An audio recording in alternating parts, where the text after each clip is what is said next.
Hey, what's up, everybody? Welcome to the Comfort Stop. Today, I'm going to do an interview with Lino Miranda um, out of Florida. And we're just going to have a nice conversation, a cool conversation. It might be a long conversation, but we're going to have a conversation, man. And you guys are going to get fucking two podcasts in a week. I'm gonna give you two podcasts in a week because, man, I didn't give you one last week. Um, sometimes you just got to take a mental day. But yeah, we're gonna sit down. We're gonna chop it up. Um, but before I start that episode, um, I want to give my condolences. Uh, I want to give my condolences out um, to a carrier that lost her life. I want to give my condolences to her family, her friends, her coworkers, her brothers, her sisters. Um,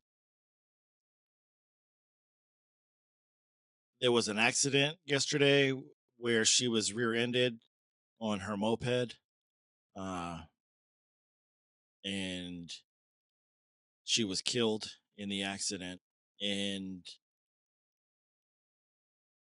Ulai Capella, um, I want to give.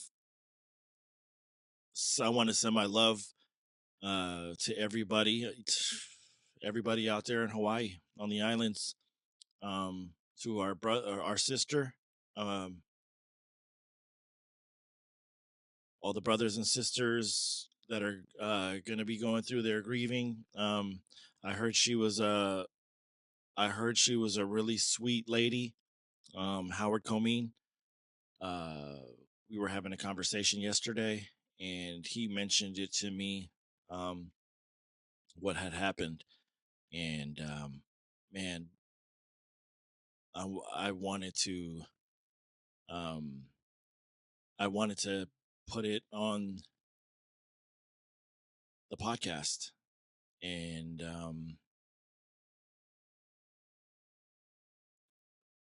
you know these tragedies, um these tragedies that happen, you know it goes to show what we take for granted every day.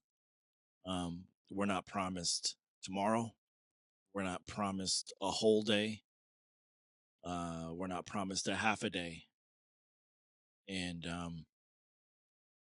man, just make the most out of your days, uh, and tell people that you love them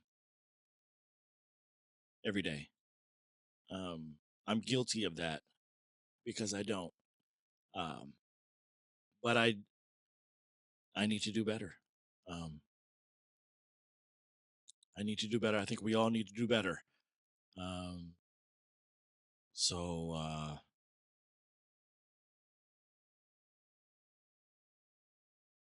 man, that's tough, man. Ulei Capella. May you rest in peace. We're praying for you, and we send our love, um, to your family, your son, your brothers, your sisters in blue. Man, no intro music. Just how about we just have a moment of silence? Um,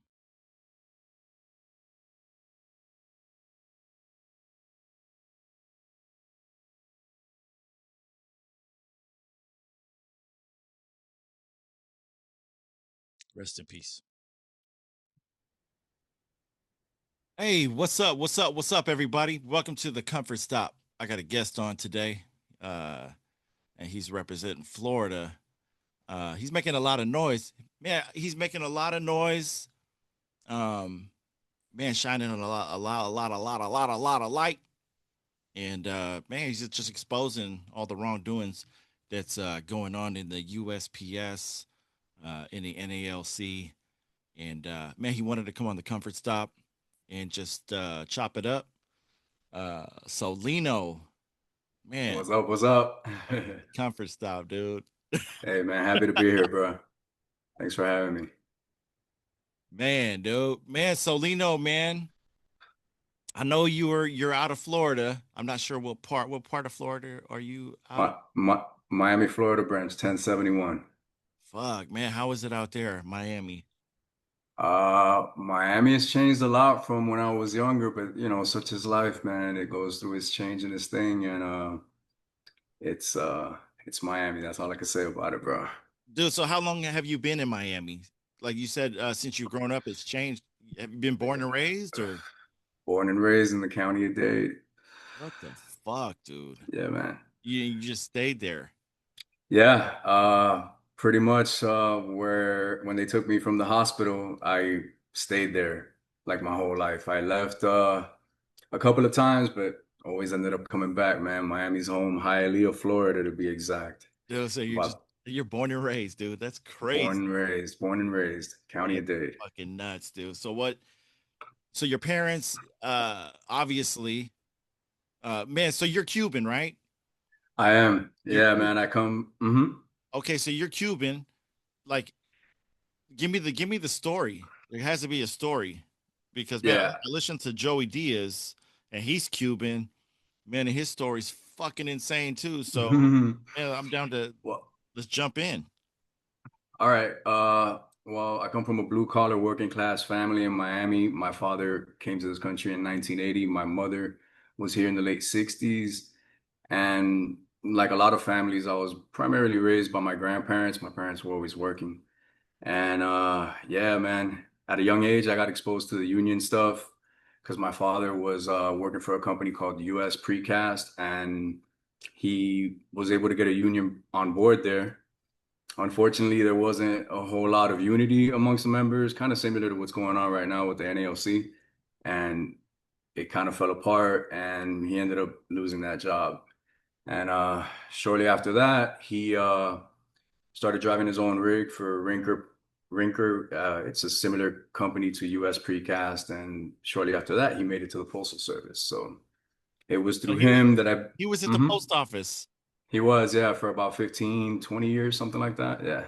It was through him that I got in there because I came in as a casual. You probably remember Yeah, I the casuals. remember, dude. Just wearing Yeah. you were trying to fucking wear Nike shit, trying to be cool growing up Yeah. as a casual. Yeah, man. I mean, I got in there, what was it? I was 18 years old. I was still in high school, and I had this thing called work experience where they would let you leave. I don't know if they got that going on in California or not, but they would let you leave school early if you had a job. And so I would start there at 2 o'clock to like about 10:30, 12:30, 1:30, 2:30, and go to high school the next morning. And that's how my story with the Postal Service began. I'm in there because a very nice supervisor, his name was Robert Person, and shout out Robert Person. If he's still alive, I would love to make contact with him. He took the whole group of casuals and off the clock on his own time, he helped us study for the exam. So it's thanks to him that I did well enough to get in there. So shout out Robert Person. He's a beautiful human being, and I'd love to run into him if he's out there. Dude, that's a trip, dude. You talk about casual though, like because I started off as like a casual too. So like I was like casual, then I was like TE, then I did like casual clerk, casual carrier, and this was after my dad passed away. So like he was in Napa, and when we cleared out his locker and shit, they were like, "Do you need a job?" And I was like, "Hell yeah!" So like, yeah, I remember, dude, being a casual carrier and like Yeah. being 18 years old. You're like, dude, how could I look cool just fucking carrying mail, dude? And like you're wearing Jordans and shit and like warm up suits, and you're like trying to be cool, like I look cool out here on the street. Like instead of worrying about carrying mail, you're like, damn, do I look cool though? Because yeah, I'm young, dude. I might. You're waking up in the morning going, man, will I see some hoes today? Hopefully I see some hoes out there, right? Like, yeah, I gotta see some hoes. Shit. Uh, Yeah. I started as a casual clerk. I was working at the International Service Center, the Miami ISC. And I didn't become a carrier until I got hired full time. I took the test and the exam in '01, and after 9/11, they had like a hiring freeze for a bunch of years. And they called me in 2004. I forgot all about the exam. I was working at a bank at the time, and I took the job. And I was 21. I turned 22 there, and I've been there since. Dude, That's the story. that is a trip, man. Man, so you're basically like me, like, A lifer, dude, a right? lifer. Like, dude, this is like it's one of those things where like, the son followed in the dad's footsteps. I'm not sure was your dad a Thanks. carrier or a clerk? No, he was a truck driver. I remember he would pull up to the ISE to pick up loads and drop them off, and I'd see my dad. Hey, Oh, pops, what's up? It was pretty cool. that's pretty dope, Yeah, dude. yeah, Yeah, dude. Those were the fucking good old days though. yeah, dude. Long time ago, the postal service was very different. You were there, and it was way more serious than it is today. The whole culture was different. A And whole culture. Matt, the entire thing, brother, the entire thing. And yeah, here we are, 2025. Dude, Very but different postal service. Lino, how, like, in your mind though, like, dude, how do we get back? How do we get back to that fucking culture? Like, is that culture like the 80s where you just think about it from time to time? Because you'll never get that back, right? It's like when CD players took over for cassettes. You know you're not going to ever get a cassette again, right? It's over. Yeah, Is it over, or can we? You think one day they're going to go? Let's bring back cassette tapes and Walkmans. they're not bringing those back, It's not coming and back, right? it seems like that sometimes, unfortunately. And that fucking sucks. It does. It does. It just seems sometimes like the management just doesn't care and the union doesn't care. I know it certainly feels like that sometimes to me, and I've heard other people vent that way, so I'm pretty sure I'm not the only one. But yeah, it's a different postal service, man. And I don't know, I consider myself kind of creative and I like to think out the box a lot, but when I think about bringing that back, I don't even know how you begin to unwind that rope, Man, you so know. so what year were you at I was in there 18 years old and you're in there in what 90 wait, I'm fucking old. So like I started in like 98, I 97. started I started in there, I believe it was 2000 and 2000. Yeah, 2000, and I was still in high school. I graduated 2001 and I left. I tried a couple things, did construction, did collections for Cross Country Bank. It's I don't even know if they're still around or not, but I did collections with them and I did construction at the airport for a little while and did security for a little while at one of those little guard houses in a private community over where was it, West Palm Beach or something like that. Yeah. And yeah, after that I got in with Wachovia Bank. You remember them? Yeah, I had a fucking Yeah. mortgage with them. Yeah, I was with They're Wachovia fucking Bank. done, right? They're out of there. I think they got Bought merged out? with Wells Fargo. Yeah, something like that, if I'm not mistaken. But in the middle of that, the Postal Service sent me a letter, offered me a job, and I've been carrying mail ever since. Dude, man. So like how old were you? I was 21 and I turned 22. I remember they didn't even let me go home and eat that day. They made me do overtime, which by the way, contractually, y'all, it was in there back then. I don't know. I'd have to check to make sure it's still in there. So don't hold me 100% to it, but you could refuse overtime on your birthday. Dude, I think Yeah. I heard something about that. Yeah, dude. But see, Yeah. like with me, I always took annual for the whole week on my birthday. Like I'll take Smart guy. Smart guy. because my birthday it's during Memorial Day. So like I get Nice. it's Memorial. So like oh, I always take that. I don't take Christmas. I don't take Thanksgiving. I just take my birthday week. Nice. And you bridge a bunch of days and you get that one Monday off. So you get like 5 days for the price of four. All right. Yeah. Smart guy. Yeah. Dude, so Yeah. so tell me about so we're talking like fucking early 2000. Tell me about the culture. I want to hear like from you, like from the culture of where you were at in Miami of the post office? What was, we're talking about how good the culture was. Man, tell me about the culture. Yeah. So I just remember everything back then being very serious. When I first walked into a postal facility when I was 18, I just remember everything being very nice, very clean, very organized. The floor was spotless. Uh, and that was as a casual. When I came on as a carrier, it was still the same thing. The floor was always clean, everything nice and organized. You wouldn't see mail sitting in the same place for very long. It was just always moving. And yeah, if you brought back mail, they were giving you hell about it. If you didn't deliver your certs or you didn't at least attempt them, you would be in the office the next day with your steward for an II. And it was just very serious. I imagine that there was things going on behind the scenes like there always is at any job, but I didn't see any of it. I really didn't become aware of it. You still have management trying to flex their muscle and push people around and all that. I think that's always been part of the Postal Service. And I don't think that ever really changes if you go back really far. You always hear that, but it was just different. It was just different. People had I think it's a generational thing. I don't know. Maybe it could be wrong, but it seems like older people have a stronger work ethic. And it's not to bash the younger generation, because I'm not that old myself. At least in my mind, I don't accept it. But excuse me. Uh, yeah, it seems now like something's changed. Something's happened culturally, not just in the postal service, because I talk to people that work outside of the post office, and I've noticed a noticeable drop in or a decline in the quality of almost everything out there. Like you used to probably feel like you got better value for your money. Now these days, it's tough not to feel like you didn't get hosed when you're buying something, like you didn't get enough value for it. And yeah, that's how it was, man. It was just a serious thing. You couldn't bring back anything. If you did, they were asking you what that was about, if you notified it. And shit, I remember people bringing things back and they didn't attempt it, they didn't notify it, they didn't deliver it. Get out there and finish it.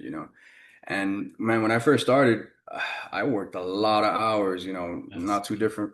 Yeah, not too different from, what goes on a lot these days with some of the CCAs and stuff. They work them to death. But yeah, man, it was an interesting time, dude. I used to think before that, prior to that, that the mailman just kind of delivered to my street and that was kind of his day. But no, did I get a rough rude awakening? Dude. But like I have to tell you, like from my experience too, like it was night and day. Um, but you had like the supervisors, right? Like you might not have liked your supervisors, like, but I liked my supervisors back in the day. Um, Yeah, like back in the day, we had supervisors that used to wear fucking shirts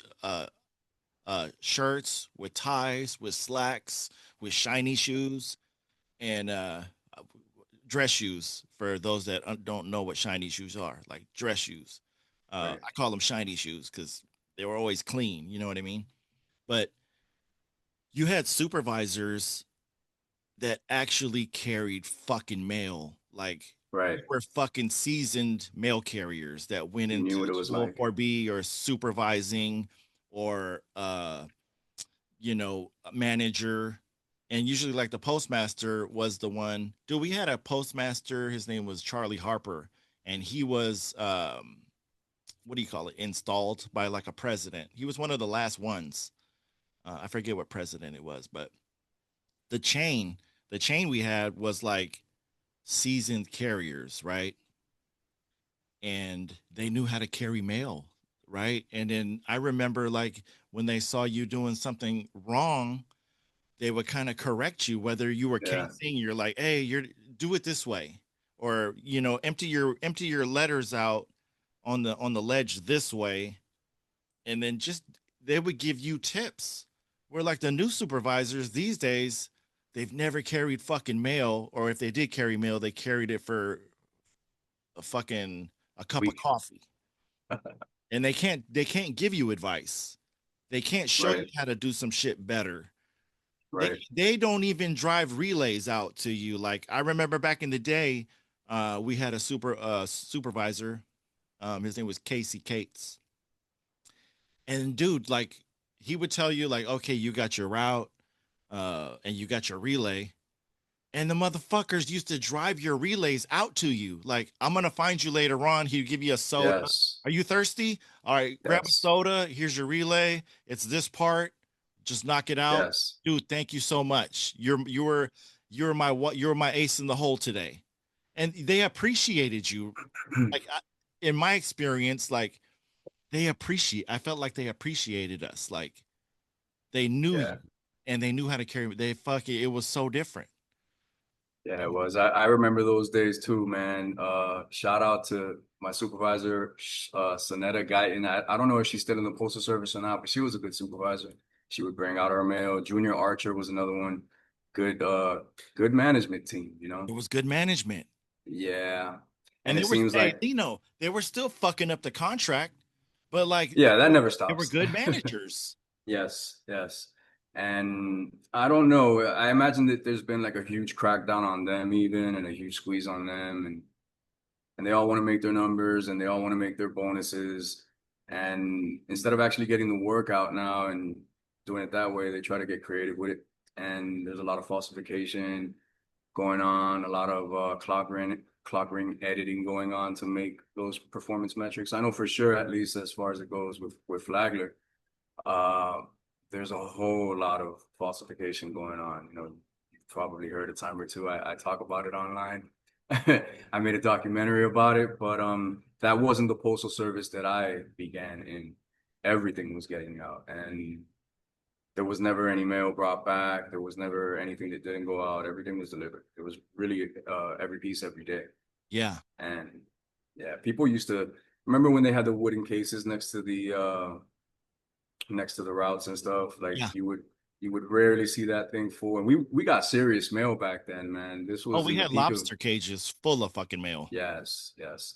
This was during the time the housing boom of '08. Before all that, there was a lot of real estate mailings. I remember delivering those America Online CDs. You remember those? Cereal, Yeah, all of those things, bro. All of fucking, those things. It you're was a delivering a different time. cereal, dude. Yeah. Dude, man. And and it seems like the Postal Service has done a bad job of keeping up with the times because it's no secret that letter mail is kind of I hate to say it, but kind of phasing out. And you would think that during the time that it's taken for this to happen, that they would come up with, you know, different ways to be able to make up for that revenue. And I don't know that they have.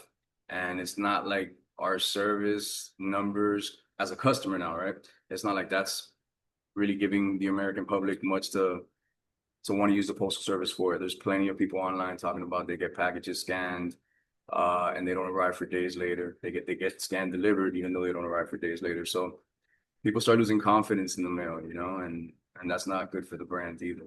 Man, And so so I mhm. so would you say, sorry, I interrupted you, No, I but get it. like would you say like back in the day, um uh early on in the post office, they management uh management pretty much had free reign back then to Yeah. to to do what they wanted to do, whereas like now, like do you think they're just handcuffed? Yeah, it felt like they had more decision making. I guess the word would be autonomy, right? Over what actually happened. Now it just seems like it's become like a top heavy thing and everything comes from the top and you don't really have any say in how things in your facility get done or ran, you know?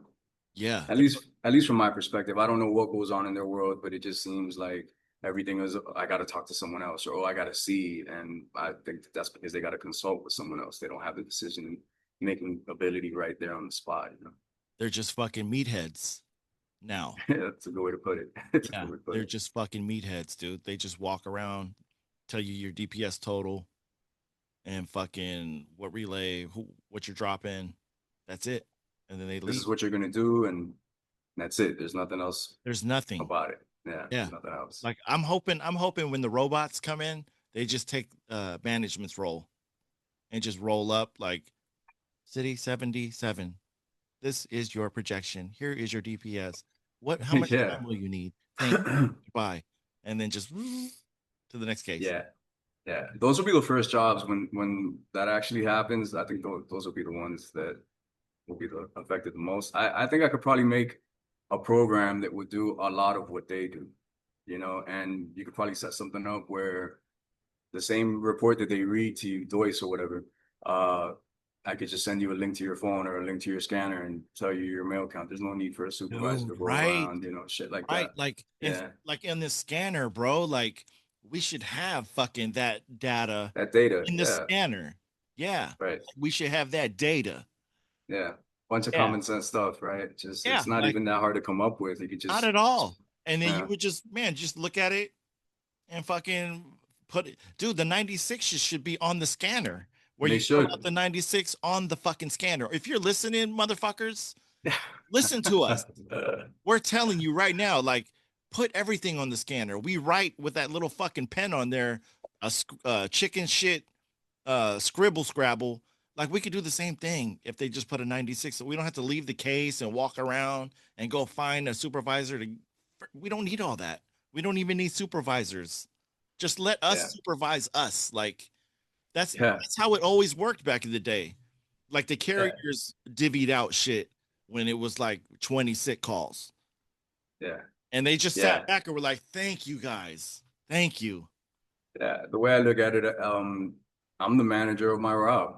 I'm the supervisor of my route, and I know what I have to do, and I don't need anybody breathing down my neck and talking a bunch of shit to me, to do what I know I have to do every day. So they kind of just, I guess they feel that if they squeeze you and they put the pressure, I call it the postal pressure cooker. If they stick you in the postal pressure cooker and you allow them to do what they try to do to your mind psychologically, I guess in some sort of way they've determined that there's more productivity in that than to actually just be a human being about it.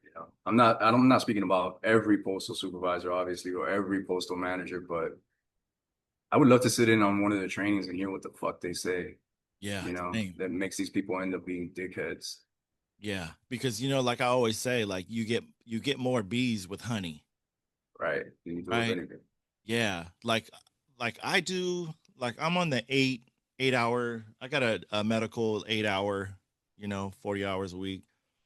right? But when I do work past like a half hour or whatever, dude, do you know like how much that management will fucking just fucking kiss your ass like when they're like, Mhm. "Oh, you're gonna do it today? Thank you Thank so you, much. I thank didn't you. have thank you, Yeah, man. I appreciate that so much." yeah, And it's so funny, dude, because people that go above and beyond just get fucking ridden hard. And it's just like, yeah, fuck, dude. yeah. You have to get an 8 and 40 restriction for them to appreciate you. Like, oh, dude, you're gonna carry that 30 minutes. Thank you, man. Thank you. Mhm. Like, damn, dude. Okay.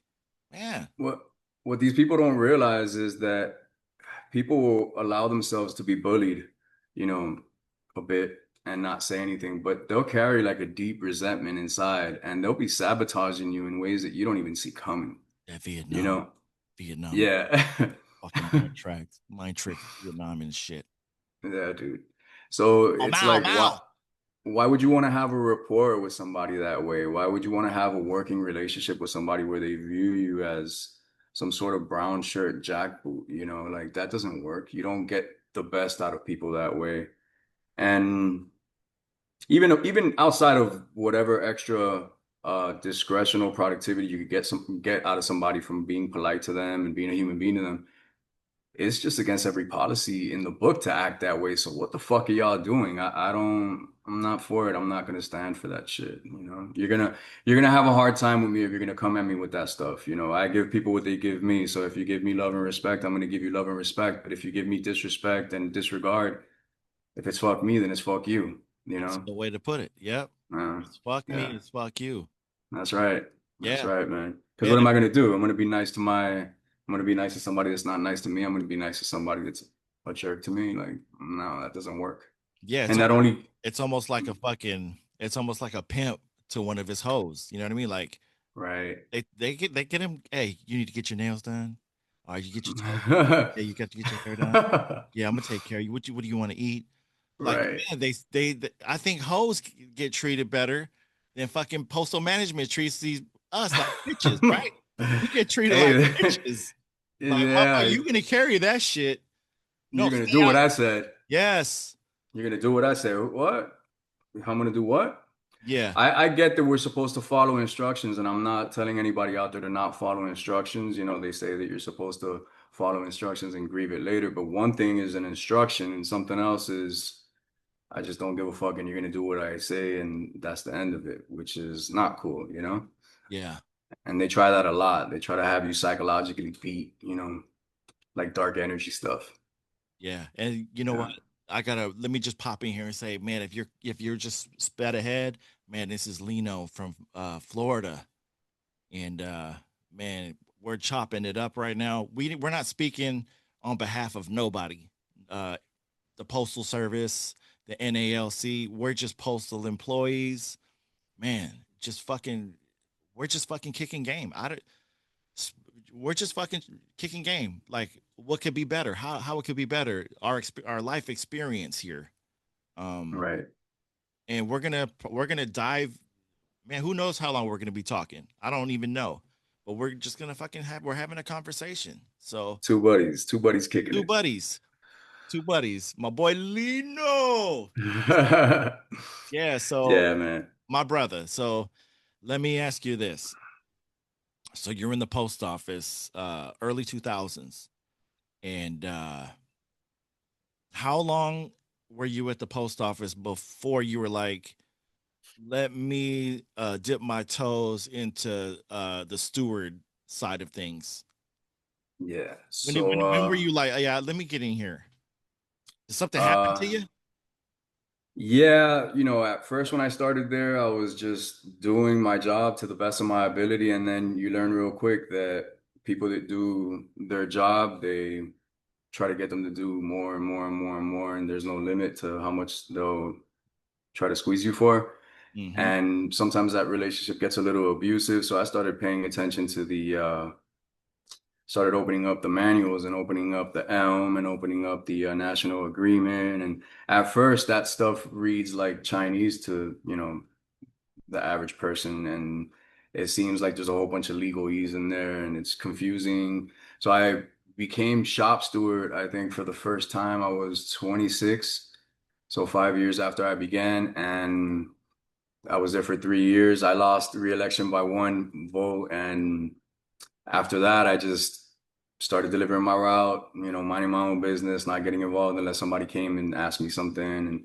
And back then I was just all energy and all fire. I didn't have the experience that, you know, I have now where I know how to deal with people better now and navigate around tough personality types. I've kind of been able to do that for a long time, but now I guess I have more tact and more you know, more thought, more depth, more experience. And yeah, so I had 30, what was it?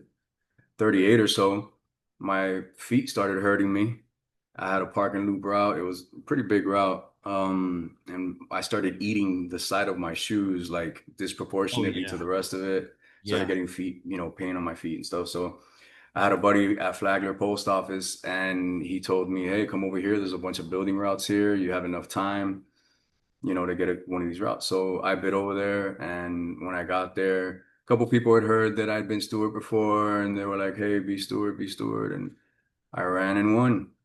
And before I ran for steward, I was just looking around and seeing what was going on, and I noticed, you know, that there were people that were able to go home early and get paid for 8, 9, 10 hours, and at first, I wasn't sure what was going on. I would get there, our start time was 9 o'clock, but there were already people working there every single morning before 9.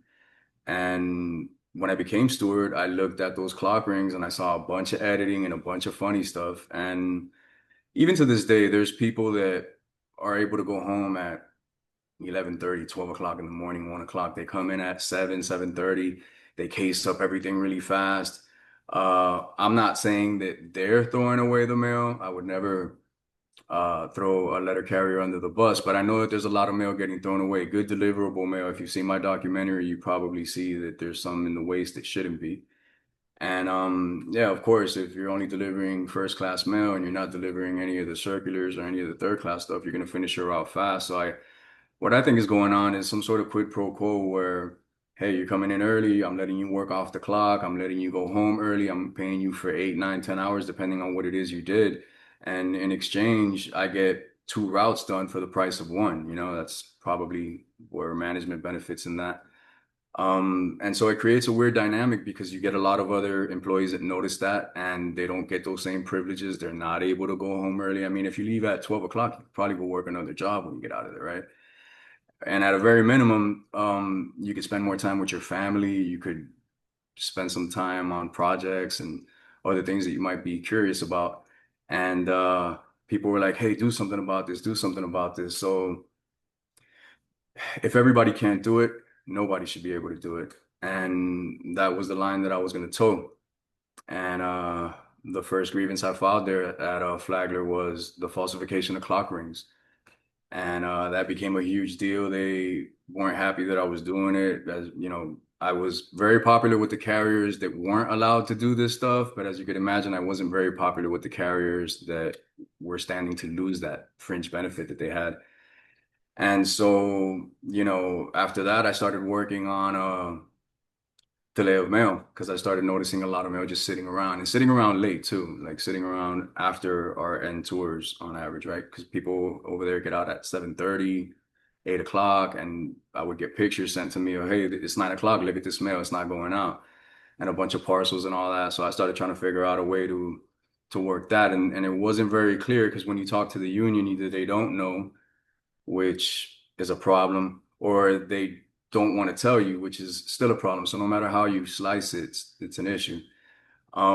But I did it. I was able to take pictures of the mail with the scanner in the back to show the time and the date. I was able to pull the delivery information off of the tracking website, and I was able to put those two together and say, "Hey, look, this thing was scanned, delivered, and here it is, still in the post office."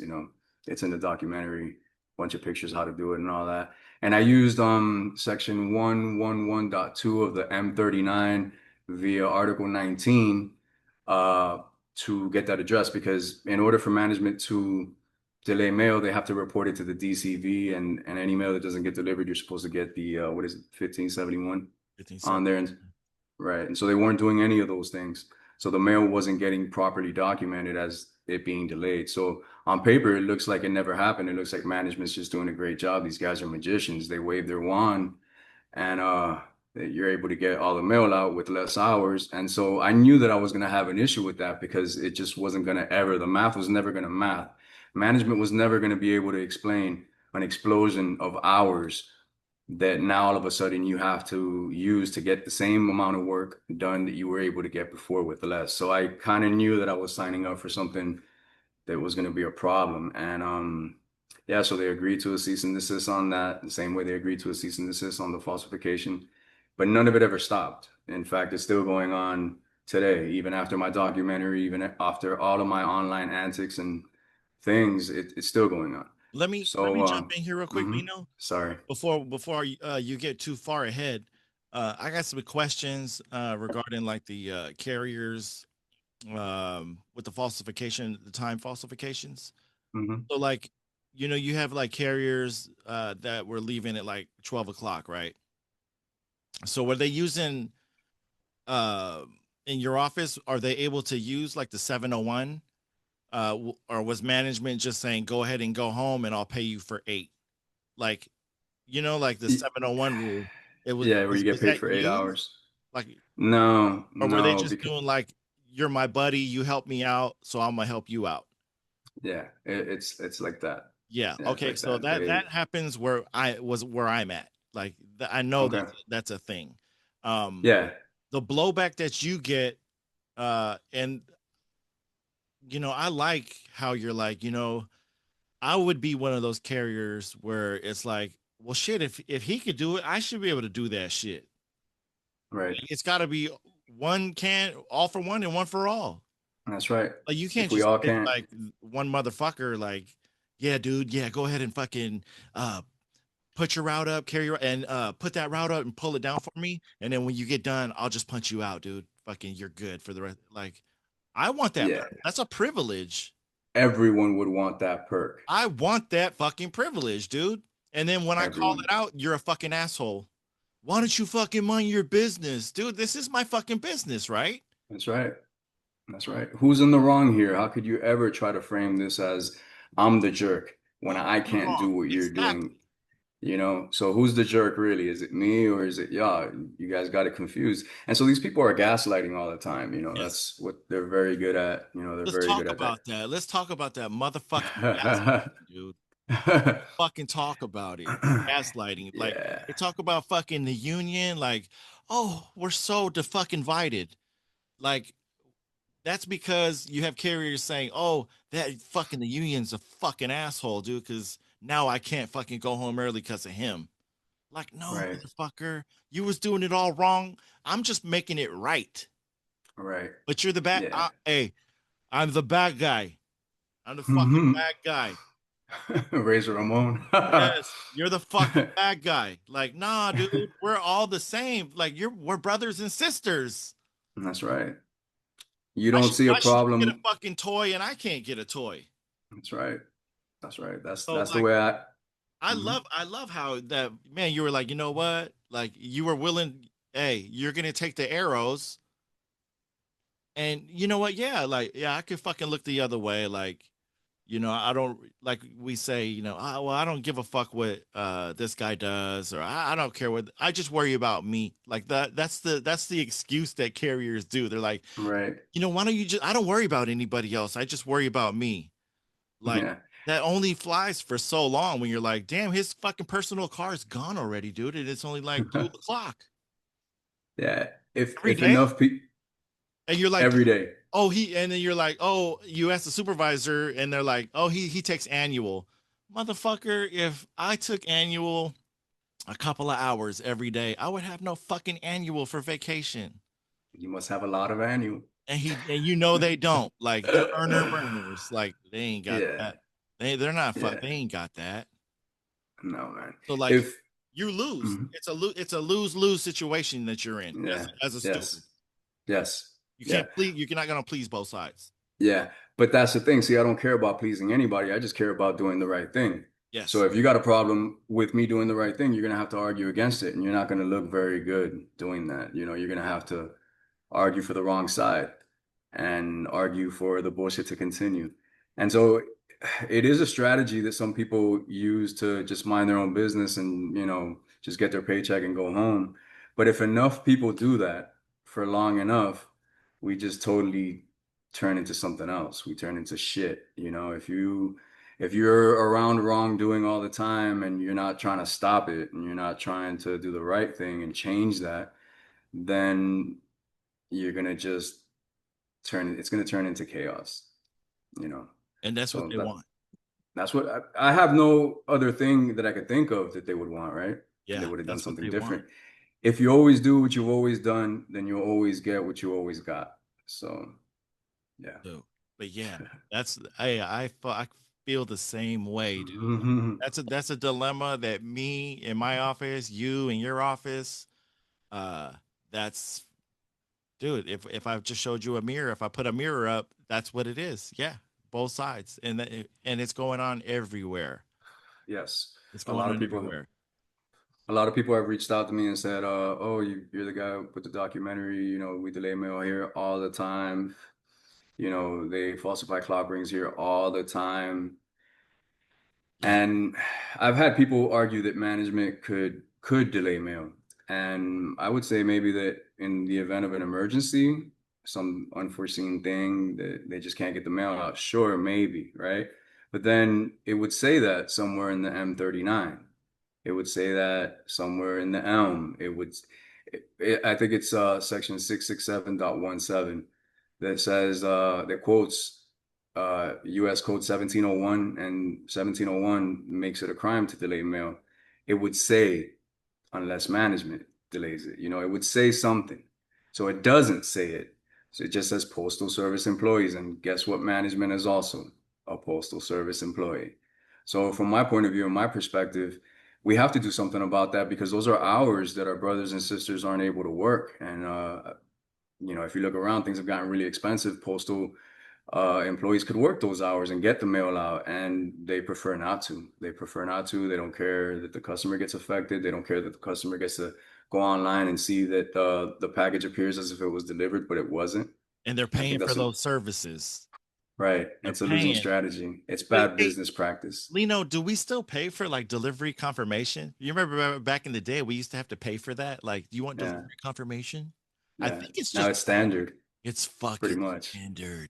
Yeah. You know what I mean? And one of my biggest beefs has always been like, man, why does the postal service why does the postal service in general not appreciate their services? Like, you know what? Like if they really loved the company and the service, dude, they would, it's like having a car, even if it was a bucket, like you would keep it washed, you would keep it Yeah. polished, you would keep it vacuumed. Like Right. that would be your shit. Like this is my shit. But Right. we care about, they only care about other people's shit. Like, oh, we need that fucking Amazon account because our parcel volume has gone down. We need Amazon. Oh, we need the UP. We need these other entities. We'll take peanuts for it. But at the same time, like if you invested in you, if they invested in their company and we're like, we're gonna make this motherfucker the best. There's not I'm gonna gonna be have it no fun. competition. They want to All compete right. with us. All right, let's fucking compete. But we're Right. so busy jacking everybody else off, and nobody's jacking us off. They just jack us. They just fuck us in the ass.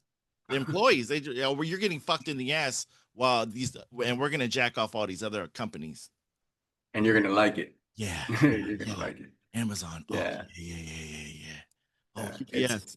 Oh, No, right. They don't give a it's fuck a about our services. they don't, and it's very obvious, you know, it's very obvious. I think most people out there, if the postal service didn't have a cheaper rate, then there would really be no real incentive because it's not like they have a superior service. So it just seems like they don't care, They and they don't don't care. want to. They don't want to modernize with the times and any of that. Like I've been to a lot of postal, a lot of post offices, a lot of different stations, and I see like a lot of just wasted space, particularly in Flagler. There's a whole lot of wasted space, and you know, no one's ever really going to pay attention to any of our ideas. No one's going to listen to mine. But Oh, they're gonna listen. I've All right, they're well, listen. They're gonna listen. Motherfuckers, they're gonna listen. what I think, and this goes back to the history of the Postal Service, because if it wasn't for the Postal Service, then we probably wouldn't even have a country. Probably most people don't realize that it was through what I believe it was called the Colonial Post or something like that, or I forget the name, it escapes me now. But before we had the revolution, all of the Federalist papers, all of the wartime things to hype the people up were all distributed through the Postal Service. You We're know, it mailing was babies too. we were doing that too. I cover that in my documentary. Yeah, a lot of people don't know these things. So it seems to me that initially the Postal Service was a way for the government to connect with the people, with the public, and it was a way to kind of show people that, hey, your government could be trusted, you know. And now it seems like that opportunity has been squandered. And now I think the perception that most people take is, hey, the Postal Service cannot be trusted. And we take that as consumers, because I'm a consumer of the post office too. You know, I have an eBay store.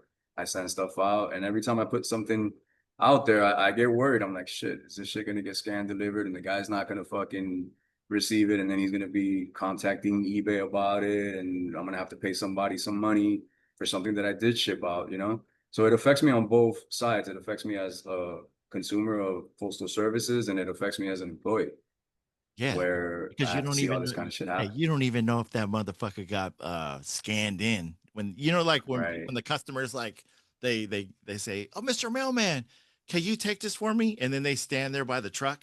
Yeah, They're yeah. like, "Oh, I'm just Yes. waiting for you to scan it in." You're kind of just like, "Motherfucker, I'm gonna scan it in. I'm fucking legit. Like, you don't have to I worry got it. about me. I'm gonna put it in." Yeah, I'm just making sure I got fucking basketball cards in there. You know mailing out bat. I'm like, oh, no, you're good, dude. Like yeah. we're on our shit. Right. Yeah, but I'm sure that for that person to be that way, they must have had numerous experiences where it Multiple. didn't go that way, right? Yeah. Because I think it takes like what is it?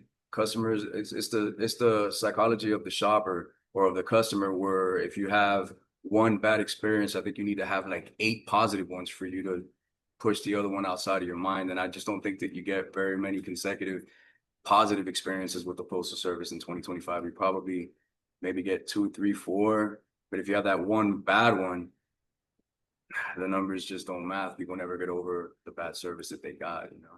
Yeah. And there's another thing, Lino. Um, this was huge. This was huge for us years ago, maybe a decade ago. But this was huge. Do you remember do you remember delivering express mail, right? So here's the Yes. scenario. You're delivering express mail and back in the day it was either you had to get there by noon or like 3 o'clock. Yeah. And you were like, and I remember, dude, I remember fucking having an express and I was like, I would just case it in, right? In the with my mail. And I would say, yeah, I'll get there before. I'll get there before. I'll get there before. Right. I remember like it's a 3 o'clocker and I got there at like fucking 3:05 and I was like, fuck. Yes. And you would actually be tripping like, oh fuck, dude. Yeah. I'm going in the office tomorrow. And Yeah. you knew you were gonna get a fucking ii and they were gonna be like, what happened? It needs to be there before 3. Now we have to pay back the express mail money and now they got a free service. And you're just like, fuck me, dude. I fucked Yeah. up. And then you were just like, well, fuck. You remember we had the scanners where after a while you were like, I'll just enter it in there manually. And it was That's not a good two idea. 259. So you were kind of like falsifying like 259. I'm here. I'll just Not that you ever did that, and not that I ever not did that that, we but ever yeah, did that, yeah, but yeah, like yeah. that's what management will say. Like, well, just fucking enter it in there manually, Yes, right? yes, Enter, put it in there yes, manually, and you're like, yes. okay, cool. But dude, like, even that is so different, dude. Like, when, like, yeah, like, I guess we really like don't care about like. Well, now it's like I'll just deliver it by 5 or whatever. Like, I don't even feel like there's a time fucking frame on express mail anymore. There could be, but like man, maybe there ain't. They're like, we'll Maybe just there pay it. ain't. We'll just pay it. Fucking, it's like, and I remember back in the day, wasn't it like $25 or $30? Like we gotta pay them because it was late. And Yeah, then you yeah, knew you were getting a letter of warning, like fuck, they got me. yeah. Hmm. They fucking got me, and you had to be honest. Like, yeah, fucking, I was late. Yeah. Yeah, you're gonna have to bite that bullet. I'm sure that it happened to you too, where let's say you had a 12 o'clock express and then you remembered it at 11:50 and you're like, oh shit, and have to fucking dart way across your route to have to get that in before 12. 12 o'clock. Everybody has experiences like that. Yeah, man. Yeah, But it's a different thing now. And now instead of them uh accepting the express mail failure and just paying back the money, what they'll do is they'll just scan the shit delivered and say, hey. yeah. Customer, no, we scanned it delivered. We're not giving you your money back. Let me tell you a So, story. Let me tell you a story. So we had a. I used to work with a guy. His name was Tony, and his name was Tony Moreno. And this dude was like fucking the cool, like when I was younger, he was the cool mailman. So Tony Moreno, if you're out there, I know you're out there. I see you sometimes on Facebook. But Tony Moreno, dude, he was the guy you looked up to. You were like, oh man. Um, he was the cool motherfucker because he was our age when we were kids, like younger, older guy. But yeah, he would call the nooners like he's like, oh, I got a nooner, and he'd be like, the what? nooner. But they were blow. He was like, man, I'm gonna go get a blow job. I got a nooner, and you were just like, what the fuck? This dude had a nooner like every fucking day. This is before scanners, so like he would fucking look at you and be like, hey, I got a nooner today, and you're like, oh shit. And it was like he's about to go get his dick sucked. Like this motherfucker. There's no tracking back Wild in boy. the day. Yeah, But dude. yeah, dude. Um, Hell yeah. Let Give me a second. Yeah, that was me. I got to take a leak. So Yeah, let he's me got to just go do take that. a piss, everybody. Go ahead and I'll take be a right back. piss. We'll pause. All right. Yes, we're back. Man, we had to take a comfort stop, but we're back. We're back in business.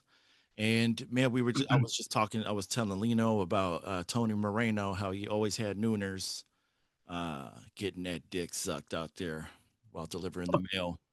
And man, I never got that. I never had that happen, but all the veterans around me, man, they were doing a lot of stuff out there on the They street. were having a good time. Yeah, lunch breaks. My buddy Dan, he was like a dad to me. After my dad passed away, like he kind of took me in. We became really close. His name was Danny Reyes. Man, I miss that guy every day. But we would call each other Preemie, like Preemie, like Primo, but we changed it. Like Primo, cousin. Yeah, I, and he would be telling me stories like, "Oh man, this is before cell phones." So we would meet up for lunch at a Mexican restaurant, and it was called Guadalajara. And nice. he's like, "Preemie," he's all park around the back and just come in the back. And I was like, and I say, "Oh, okay." So we park in the back, walk through the kitchen, and there would be this old man. And the old man, he was probably like 65 years old, 68, old. And he would be making the beef like in this big ass metal fucking pot, bro. Right? So he's stirring this big ass fucking restaurant pot of meat, and Danny will walk up to it and grab the fucking spoon and shit and fucking eat it and be like, "Oh Yeah. yeah, that's fucking perfect."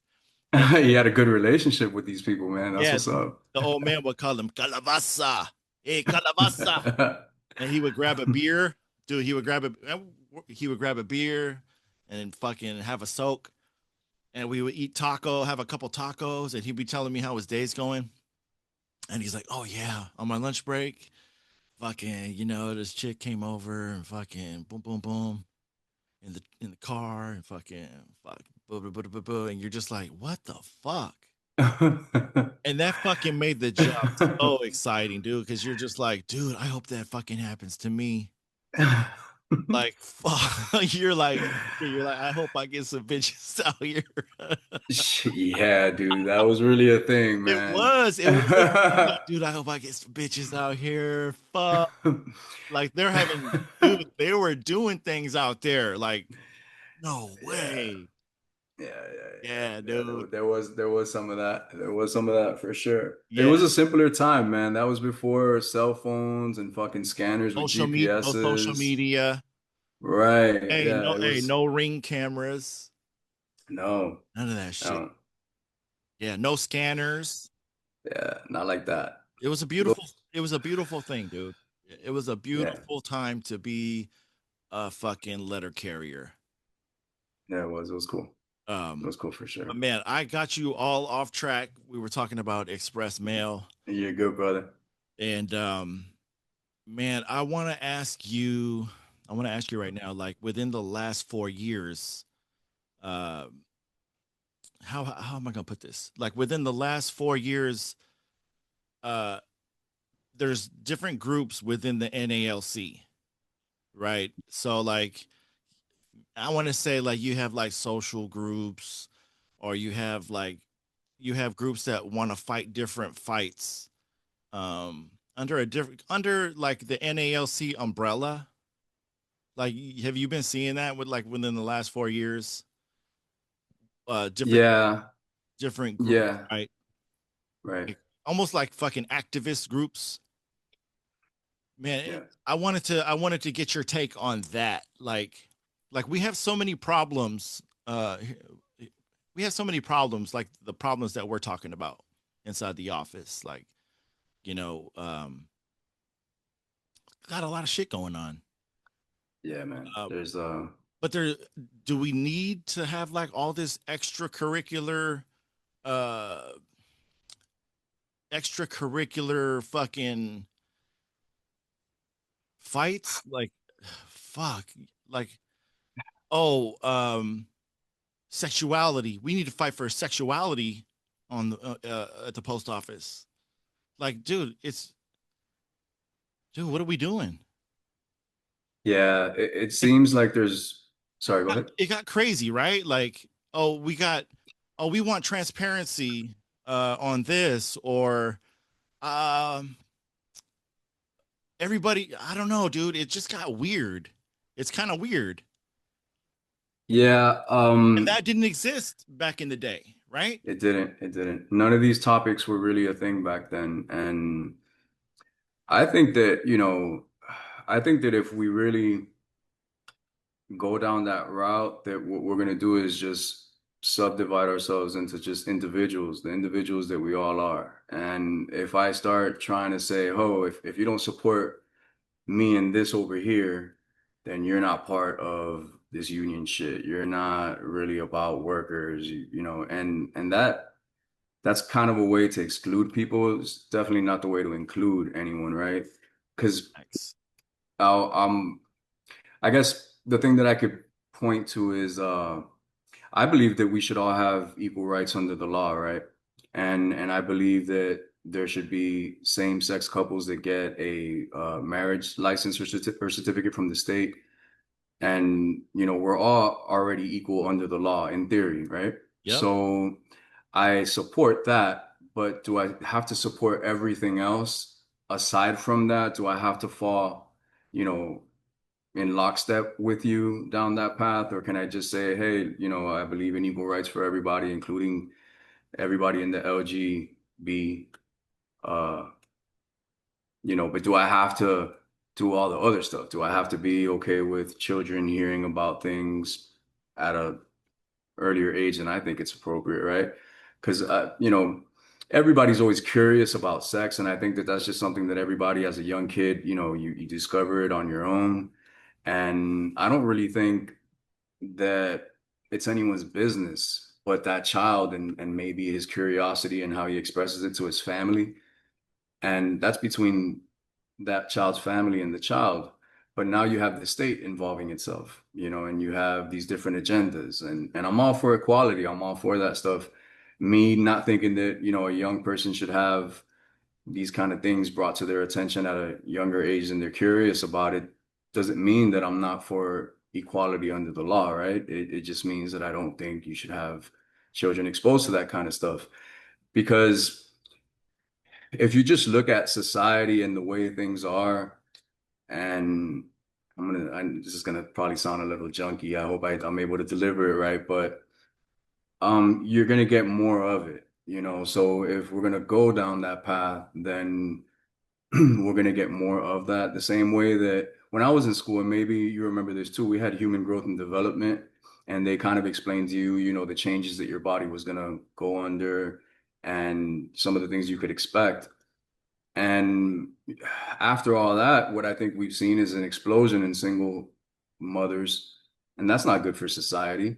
And it's not that I'm against sex education. I'm not. I'm for it, but you got to look at the outcomes. And if the outcome is not good for society, then maybe the policy wasn't, So that's the way I look at that kind of thing. And I know that there'll probably be an idiot out there that says, how it is. There's plenty of them out there that are just quick to see a gotcha moment and they want to jump on it to make you look bad or to make you look like you're an unreasonable person or a racist or a sexist or a bigot. You know how that goes, man. Yeah. But I think that if we make it about that, then we're not focused on the parts where we do absolutely agree with each other on. And so we weaken ourselves as a union when we make it that way, when we shun people for not agreeing with us 100% on everything. You're never going to find that. You don't even really find that in a girlfriend or in a boyfriend ever, in a partner, right? They don't agree with you 100% of the time. So why do we have to do it now with people that are not our significant others or not our family members, And with the post office, or with the union, it should be just letter carriers. Yeah, Like it should be worker the rights. mailman, and the mailma'am. Like that's it. That's Like right. I don't give a fuck about all these other little avenues like mailman, mailman, Right. letter carriers, Right. letter We carriers. don't have to This is we it. don't have to include everything else in there. It's No, not just just letter carriers. I don't care what you right. are. Like you could be whatever you want to be in life. Yes. Letter carrier. Yes. But like at the end of the day, like you know what? When it comes to the NALC, it's letter carriers. Like let's leave it at that. That's right. Like we all should have. We're all basically have the same rights, you know, as a letter carrier. And here's my thing. Like the voice is a powerful thing to have, right? Like our Yes. voices Yes. are is a powerful thing to have.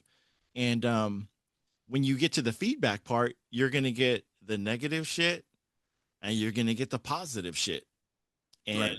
we've come to that moment where people don't like people using their voice because Right. either they're going to be offended or it doesn't fit their social justice criteria, right? Right. When they could just fucking, hey, if you don't like it, you fucking keep moving, right? Yeah. Like if we're not if we don't if we're not for something, I'm not gonna bash it. Like Right. I might joke around, but I'm not gonna bash it. Like or come after somebody. You know what I mean? Right. But Yeah. we've come to that point where I don't like him. I don't like that person using his that voice, and this is what they have to say. Like I don't give a Right. fuck what you the what is it? The First Amendment was the freedom of speech. That's Like right, baby. you want to take that shit away somehow? Like nah, motherfuckers. Like you ain't Mm-hmm. taking that shit away. Yeah. It is what it is. And if Yeah. yeah, go ahead. Sorry, dude. I have a really bad habit of interrupting people because, No, it's like, all good because I've yeah. interrupted a few times. Um, it's just it's just bullshit and propaganda disguised as intellectualism. You know, these people are out there trying to come off as a hyper intellectual, and they use language to manipulate other people. And if you don't agree with me, I'm going to shame you into it intellectually and show you that I'm superior and argue you down and shout you down in a way. Whereas if somebody doesn't agree, if I don't agree with somebody, I just keep it moving. Or if they don't agree with me, then let me find the people that do agree with me. So on any one of these issues where this has a divisive effect on the carriers and the membership, then you make it easier for people to get turned off to being in the union and actually being an advocate by saying, if you don't agree with me, then you can't be about worker rights. Bruh, I am for worker rights and I am for, equality under the law. But what else? Do I have to agree with every single thing that You have you to think? you have Do I to have be to a like the same Democrat. food you like? You got Do to I have be to a like the same Republican. food? Yeah, you got to Yeah, be a Democrat. You got to be a yeah, Republican. You have to be a right, conservative to be in the union, a steward. right, Like, nah, like we don't. right, We really don't. right, We have that book, and that's it. That's all we got to defend is that book, right? right. Right. I look at it kind of like circles, right? So this is the worker circle. And as long as a big part of your circle is inside of the worker circle, then we could work with that, right? Yeah, But I don't have to have my circle completely be in your circle in order for me to be part of the worker circle. If that makes any sense, if I did a good job of explaining that and describing it. yeah. Like let the M and M's fucking intermingle with the Skittles, or fucking the peanut M and M's with the regular M and M's, right? Right, Like it right. don't have to just be fucking the blue M and M's. All or nothing. It doesn't have to Hey, be all or everything. nothing. Let's go Yeah. everything. How far do we want to go with that? Like you're just never gonna agree that often with anybody. And so if I have to subscribe to everything that you believe, then you just make it easier for me not to want to participate with you in the places that I do agree with you on. Yeah. And you know what? Another thing is like if you make like like we'll jump into your documentary and like the other things that you have going on, but like if you make enough noise, man, people are gonna fucking listen whether they want to or not. It's like when people the first time you heard NWA or the first time you heard Two Live Crew in Florida, um, man, you heard fucking Ice T or fucking Tupac. But let's stick to fucking Two Live Crew because you're in Florida. Like the music Luke Skywalker and fucking Two Live Crew was putting out wasn't something that you were gonna be like when you first heard it. You were like, "Damn, can I play this shit out loud?" You ain't lying, Like, boy. damn, You pop ain't that lying. pussy, or they, you know what, like fucking me so honey. Like there was just songs, and you were like, "Oh fuck!" Like, damn, Yeah, dude. I'm this is Yeah. or you have fuck the police. You know what I mean? Fuck the police. The world's changed a lot, huh? In our Change, lifetime. right? But like, it's not like fucking nobody was gonna stop listening to that shit. Nobody was gonna stop listening. Hey, more people were like, "Hey, let me get that cassette, dude. Hey, Yeah. can Yeah. you can I get that?" And that was like, and then they put the fucking advisory warning on it, and you were like, "Damn, I got to be 18 to get that shit." Yeah, dude. And hey, can you go in there to the warehouse or Rasputin and get that CD that cassette at the fucking warehouse? Yeah, yeah, I'll get it for you. All good. But nobody's Yeah, gonna dude. stop fucking listening, dude. And No. hey, some people, hey, if we were back in that time, if we went back to that time and that music was new now, like the arguments that were going, okay, Lino, the arguments that were happening when that music came out, they weren't even fucking bad. I can't even remember like you didn't see shit. There was no social media. All you had was like the 5 o'clock and the 10 o'clock news, right? Right. But they didn't waste the fucking the news saying Two Life Crew put out a new CD today, and man, they're talking about pussy and they're talking about fucking and fucking all. Hey, Ice T's got he's Cop Killer. He released Cop Killer, and man, some crazy times right now. Fucking Yeah, uh, dude. that shit wasn't happening. But like, if this shit was new today, it would be fucking just massive. Well, you had Tipper Gore going, "We gotta put stickers on those." I don't even Tupac should not be allowed to be played. Like, but now Yeah. it's just like whatever.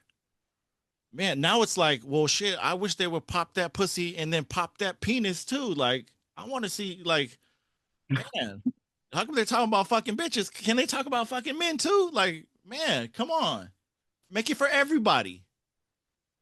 Make it for everybody, motherfucker. Like, oh, that song right there. That's not the. How come they? God, I like the song, but I can't. I don't identify with that. Fuck.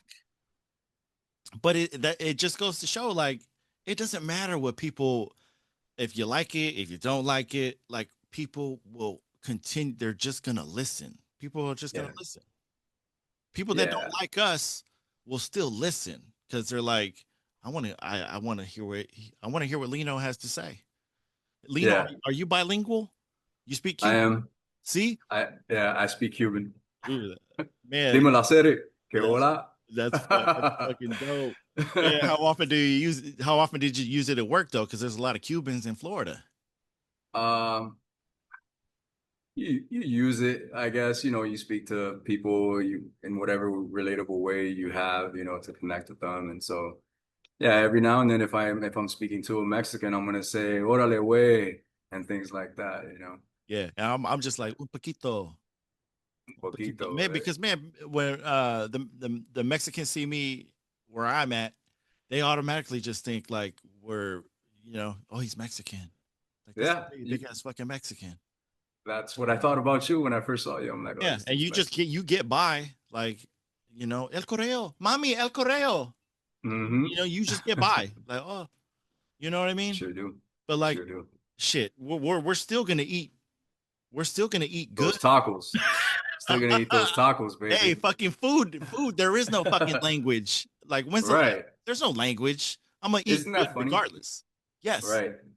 Isn't that funny how when it comes to food, we're okay with all the differences that exist and we actually embrace that stuff, right? But when it comes to social issues, if you don't agree with me, you're a bad guy. Yeah. If you don't agree with me, you're a scumbag, you're whatever you want to call me. You It's can put weird, dude. you can put It's hot fucking sauce on weird. that. What do you like, tapatio? Hey, I like spicy, bro. I like spicy, man. Are you like, man, what? Yeah, spice. That spice of life. But man, and that just it I think like spirituality fucking it runs hand in hand. Like, like your belief people's beliefs, like I feel like there's a huge part of that is like spirituality. Like I'm not sure like I do know you because we've talked about this before a long time Yeah, ago. But yes, when it comes to like spirituality, whatever you believe in, it's not a 9 to 5 fucking 3 days a week thing. You know what I mean? Like for me, it's 24 hours a day, 365 days a year. Like you don't power it off. Like it just stays. It stays. that's You don't right. take a day off from, oh, I'm fucking spiritual. Like this is the way I feel. This is what I believe. This is what I believe in. This is my religion. Like there's no days off from that. That's right. Like, right? It's part of who you are. It's part of who you It, are. It's it, it's the biggest part of who I am. I don't make it a secret that I believe in God. If you go on my page, you probably see me mention God at least once a week. And I don't make it a secret, and there's nothing to be shamed about, or ashamed of when it comes to that. And I think that having that be such a part of who I am guides me, and lets me know when I'm doing wrong and lets me know when I'm doing right. And it's a huge part of who I am. And it wasn't always the case, right? So for a long time, I was very agnostic. I believed that, yeah, there is something out there. There kind of has to be, because otherwise this whole thing doesn't make sense. And it was just maybe 4 or 5 years ago or so that I just had that moment, that aha moment. And researching that. And because, we're all indoctrinated in a way, we all took on our parents' belief. We were all born in a part of the world where, hey, this is what they do. And we adapt to whatever our environment is and we accept whatever it is that we're told. But I started getting into the weeds with that the same way I get into it with a lot of other things. I go through a lot of rabbit holes. uh-huh. And and it just hit me. It just let me know because I was struggling with a little bit of meaning and purpose and all of that. And like, what am I really here for? What am I doing? And then it just really hit me. And I was like, I'm just here to just make everything that I'm involved in as good as I can and to add value to everything to the extent that I could. And if I did that in my little corner of the world and everyone else did it in their corner of the world, then we would all be on a mission to just improve everything around us. But we're very disconnected with that. I think that everyone's very entertained and social media has really has been really good at that too. And so we're not really paying attention. We're not really thinking about these things. We're not walking on the ground with our feet touching the ground often enough. And it's not like I'm this tree hugger kind of guy or any of that, but grounding is a thing, I think, and connecting with nature's a thing. And, I respect people that don't believe in God, and, atheism is something that I understand, and I could respect someone that believes it. But then you guys got to explain to me, because science likes to say that they can't believe in the story of creation because of, the miracle, right? God came and said, "Let there be light," and then there was light. But then you guys got a miracle of your own, and I'm borrowing that from Joe Rogan. I don't want to come out and say something and not say where I got it from, because he does say that. He says, and it's actually Terrence McKenna's quote, and maybe I'll find that and send it to you later. But he says that science has their own miracle, which is the Big Bang. So if you guys don't believe in miracles, then what do you call the Big Bang? And you know what you think the universe origin was. Yeah. So when you And start thinking about things like, sorry, go ahead. no, no, no, no. Go ahead. When you start thinking about things like that, which I had that moment, and I started looking into archaeological finds that the Bible is responsible with helping archaeologists find. You see that it's responsible for a lot of archaeological finds. And when you look at the New Testament, you see that a lot of the prophecies from the Old Testament were fulfilled in the story of Jesus. And yeah, the rabbit hole gets deep, man. Needless to say, I'm a believer. I think that we're all transmitters. We're either transmitting for good or we're transmitting for bad. And I choose to transmit for good, man. And I just won't stand down. You guys got to be the ones to worry. You guys got to be the ones to be concerned because you guys are transmitting for bad. And I'm going to stand up to you every chance that I get. If you're wrong, I'm going to tell you. Because aside from that, I have love for the letter carrier craft. I have love for human beings just because we're all going through our own personal struggle and it's never easy for anybody. So I just feel like it's a part of who I am, and nobody could tell me otherwise, and it guides me through life. Man, It you know, lets me know. you brought up like you brought up like social media um uh being one of the biggest things that disconnects people, and that shit is intentional. Like that's just not Right, by accident. Like right, if you go out somewhere, like everybody's on their phone, right? Everybody's on the fucking phone. right. You don't even know like I heard on some podcast, like when people start relying on like AI, they're gonna stop doing their own research, and they're just gonna fucking totally rely on AI and ask AI everything without doing like that personal, like let me check into some shit. It's just gonna be let me ask AI. And they're like, man, but in the future, when AI starts giving you bullshit, like they've I've hooked I've I've got them hook and sinker. Is that the fucking slogan? I've got them hook and Yeah, sinker. I've got hook, them line, and sinker. hook, line, and Yeah, sinker. Thank you, Lino. Thank you, Lino. Got me. yeah. No, I my got you. pleasure, I brother. got you hook, line, and fucking sinker, dude. Like Yeah, everything I tell you from here on out, you're just gonna fucking believe it. And that is fucking a scary thing. scary. It's Yeah, it scary is. because they're It gonna be is. telling you when shit is bad for you, it's not good for you, but you're not gonna they're gonna say, oh yeah, this is good for you, but it's bad for you. You're gonna be like, oh, okay, that's cool. Yeah. Okay, that's It'll good. it, everything gets weaponized. Weaponized. And it, That's it. That's the yeah. word. Yeah, it's fucking these. Everything gets weaponized. I mean, it's no secret that TV has been weaponized and media has been weaponized, and there's been propaganda fed, to us through these things and through music even, right?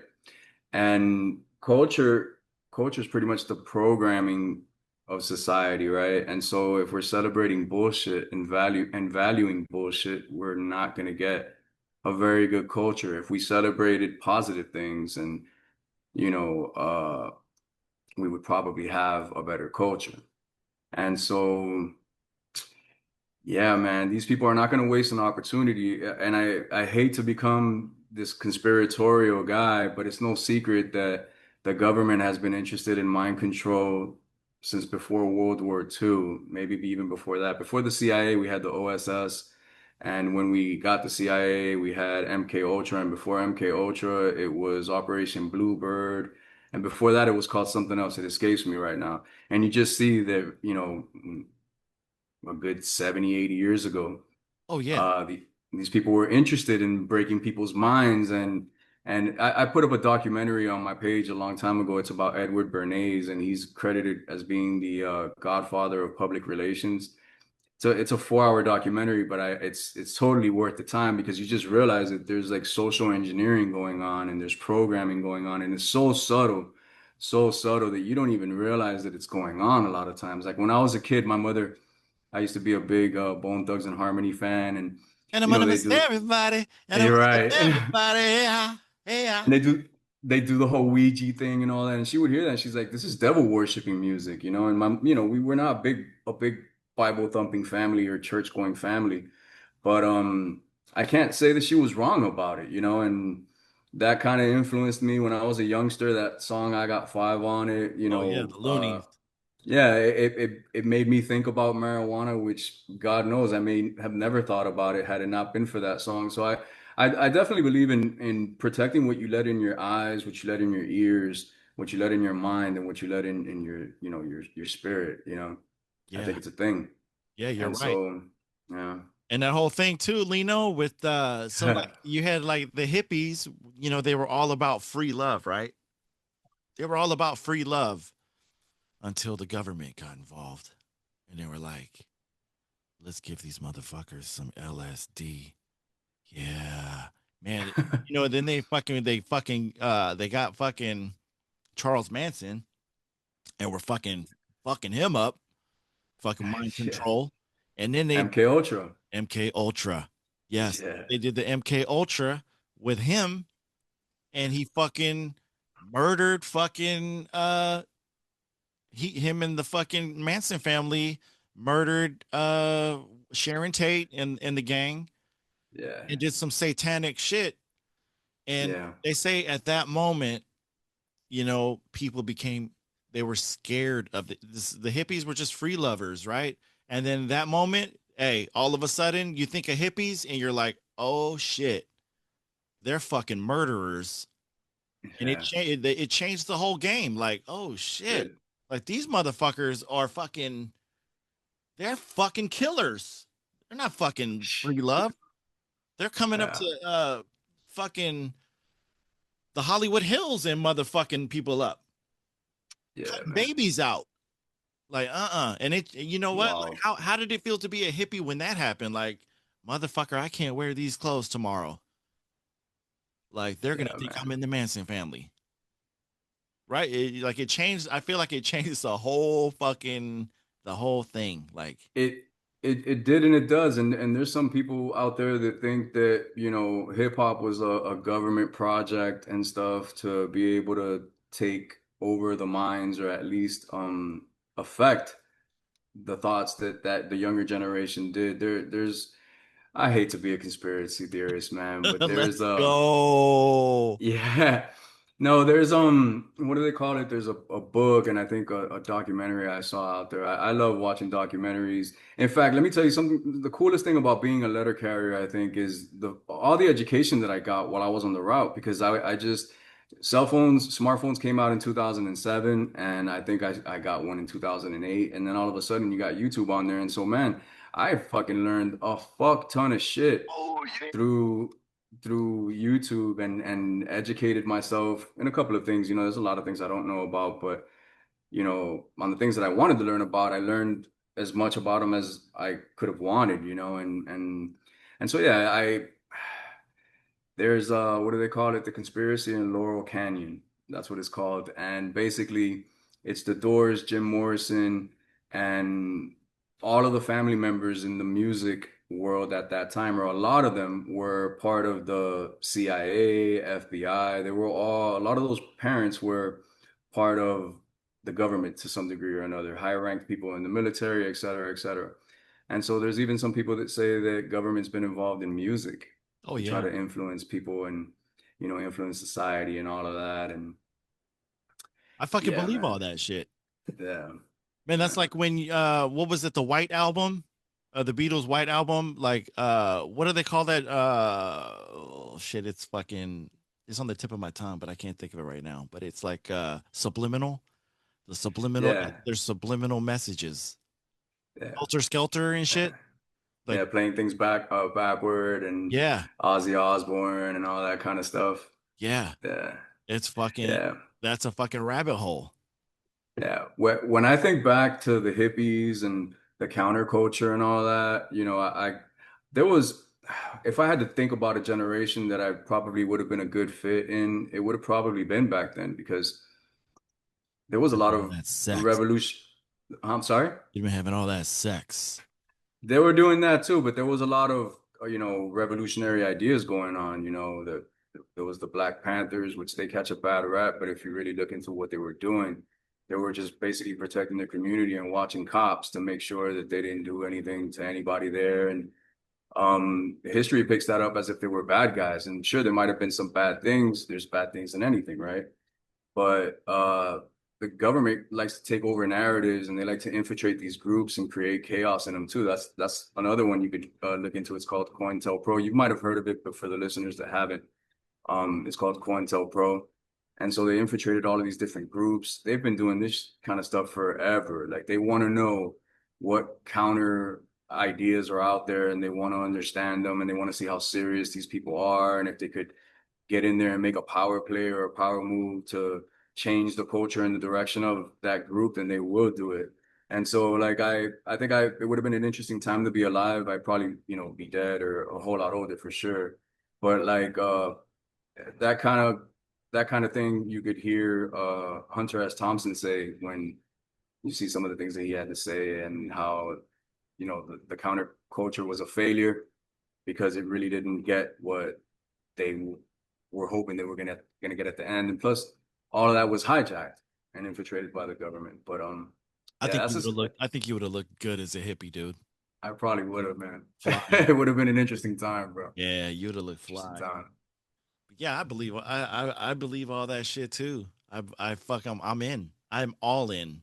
Man, I'll pull all my chips to the center of the table right now. Yeah. Um, They don't waste an opportunity, brother. They don't. They don't no, waste an not at all. opportunity to Just go like with for the your fucking rights.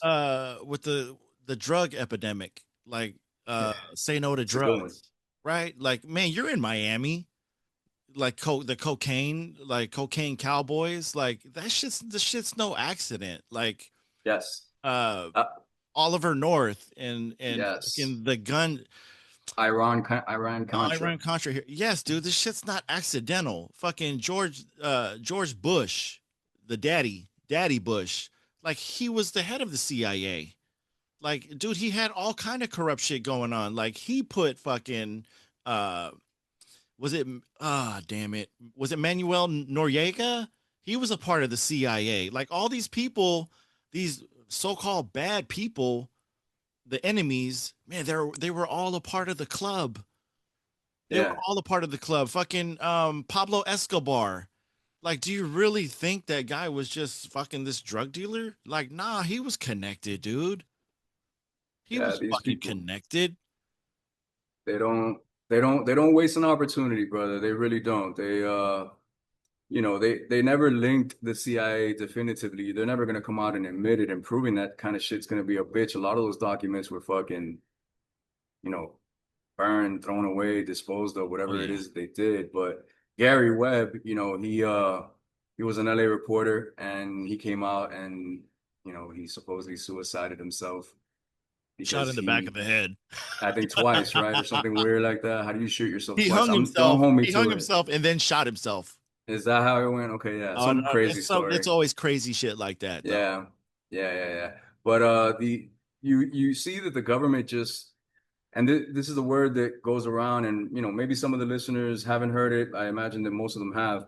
It's brown shirtism, dude. It's fucking jackbootism. It's fucking government strong arm bullshit, and I'm just not for it, bro. My family escaped communism in Cuba, and I know what that is. I know what it looks like. It looks like what I see in the postal service. It looks like what I see when I look at a whole lot of other things that the government does. And so, I'm going to use this as a little segue for my agenda, KRIA, right? The Constitutional Rights Agenda. Hopefully, one day it'll be an agency in the government, and I think it's very necessary because you know the government basically has the laws that they could enforce on us, and we, in theory, have rights that we should be able to assert against them. But it's not always an easy thing to do when you stand up to authority, right? Um, you need a lot of fucking money, bro. You need fuck you money to afford these high power attorneys, and so if you don't have that kind of money, you really don't have rights, Yeah. you know. And I mean that more figurative. I'm sorry, more literally than figuratively, right? Because it's a real thing. Elections, the signal between an election and the actual change, it takes too long. So that's not an effective, thing. So I kind of came up with that idea after going to DC twice last year. And when I was in there, or out there rather, I kind of just was taking in the energy of the place. And you realize like, yo, a lot of fights went on here and a lot of arguing went on here. And I just left a piece of me there, I guess, or I just left infected with that bug because I got the idea for KRIA from that. And so what it is, it would be a mystery shopper kind of program, and they would have agents go out to different places that have rights violations, and then they would just pretend to be regular citizens or civilians, and they would intentionally try to interact with government at every level and see how much respect they have for our rights. Like And secret if we don't, shoppers. like secret shoppers, and if we don't have that, then what really do we have? An election or a lawsuit? You know, how successful can a working class person be in a lawsuit with a high powered attorney if you don't have a lot of money? You're not going to be very successful. And doing things pro se, you know, isn't a feasible option and not one that very many people are successful in when they do take that path.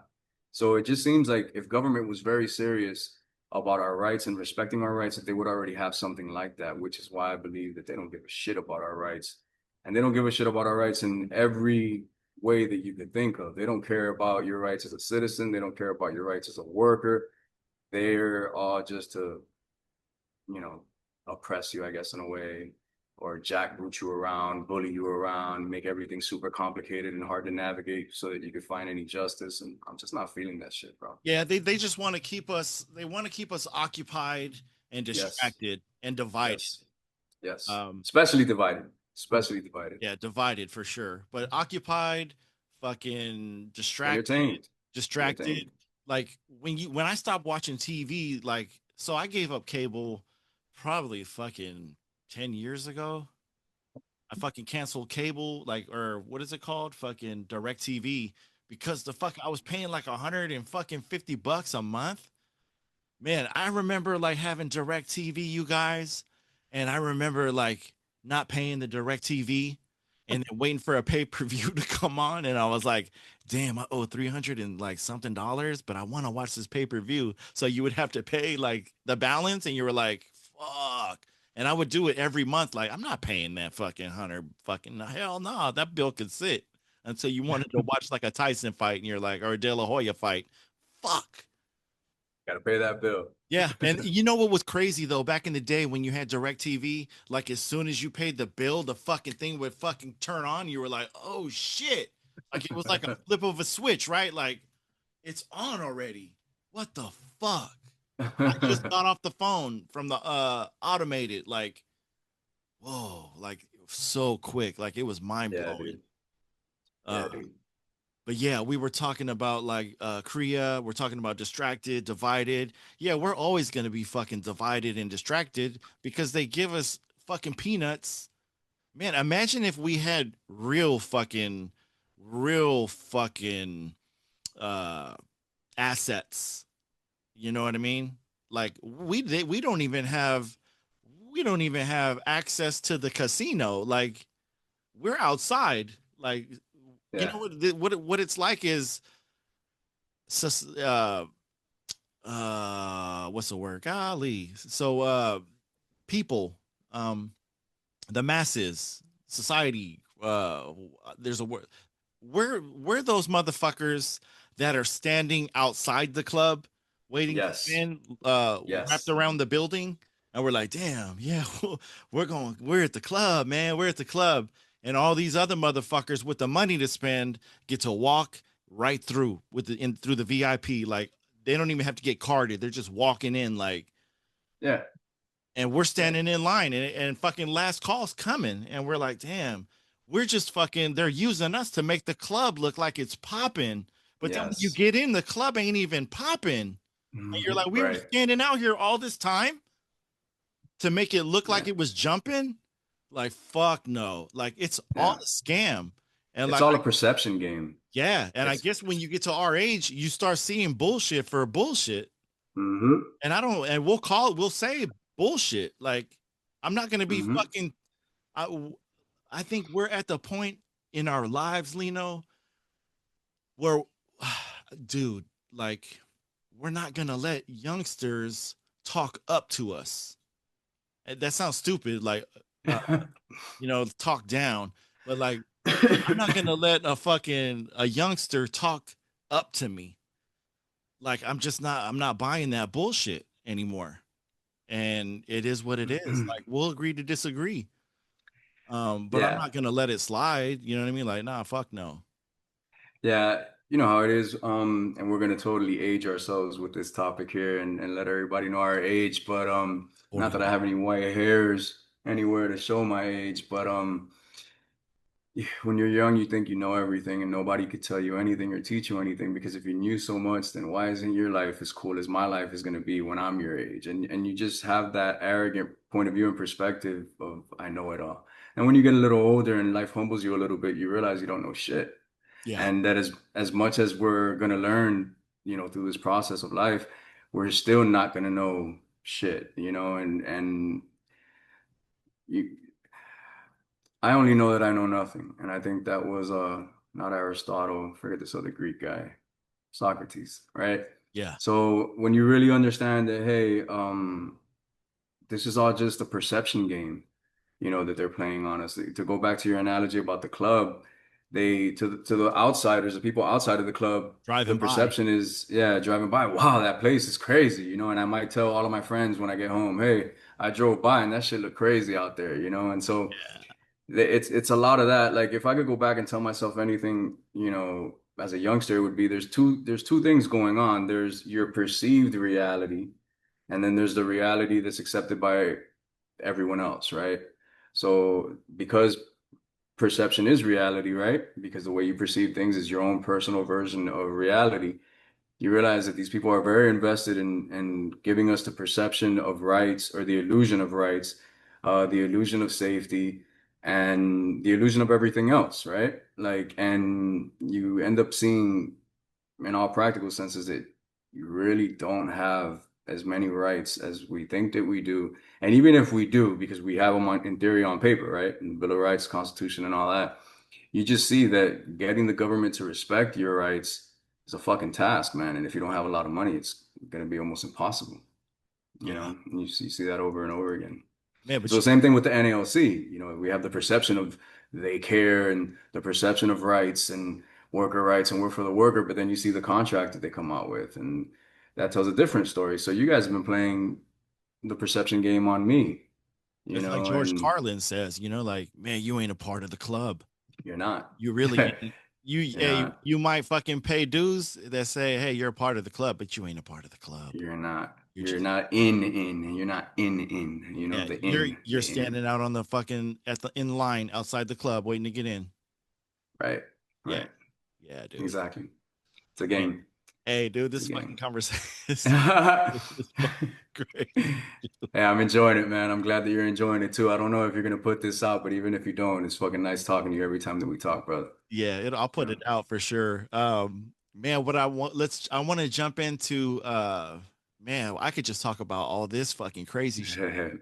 But man, I want to jump into like uh I want to jump into the stuff that you have going on right now. Like um with work, like I saw the video, like I saw like your supervisor uh going at you in the I think it was it was either in your union office or the break room where the Yeah. cops came. Um man, I want to jump into that side of Let's do it. of your work, like of work and Let's do it. like f- was it Flagger, was that Flagger? Fla yeah, Flagler Post Office in downtown Miami. Yeah, 500. I Hang want on, hang on. you to Let me get get the into address. that. 500 Northwest 2nd Avenue, Miami, Florida, 33010, Flagler Post Office. That's the post office that I work at, and that's the post office that my expose documentary is about. Man, well let's go into Flagger, dude. Let's do it. Let's jump into Flagger, dude. Fucking run it back to me. Run it back to the people that are listening. Um, like if you, yeah, just to the people that are listening out there, get them up to speed on what the fuck happened at Flagger, dude. That just got you fucking on a Fired up. on a warpath, dude. Like I'm ready to fucking Yeah. expose motherfuckers.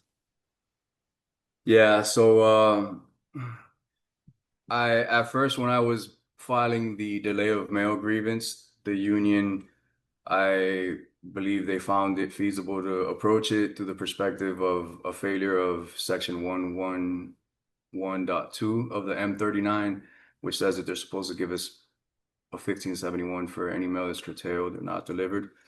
And so we started succeeding through that avenue, I guess. And I would push the union to include the language that I was putting in there, which was that it was a violation of Section 667.17. And in Section 667.17, they talk about U.S. Code 1701. And I pushed and pushed and pushed, and I imagine I could get kind of annoying when I'm that persistent. And fuck it, I don't care if they find me annoying or not, because you just got to go with what I'm saying, because what I'm saying is true and it's in there. And they tried to tell me, hey, don't use 1701. We don't want to use that because then they could use it against the carrier and they could do all that. Where it's like, hey, if the carrier is delaying mail, then fuck it, let them use 1701 against the carrier.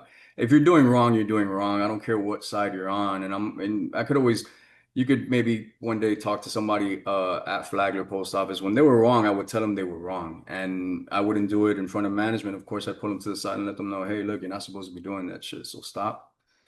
But they kind of resisted, and finally they started adding language in there to make it about 1701 and to make it about actually delaying the mail.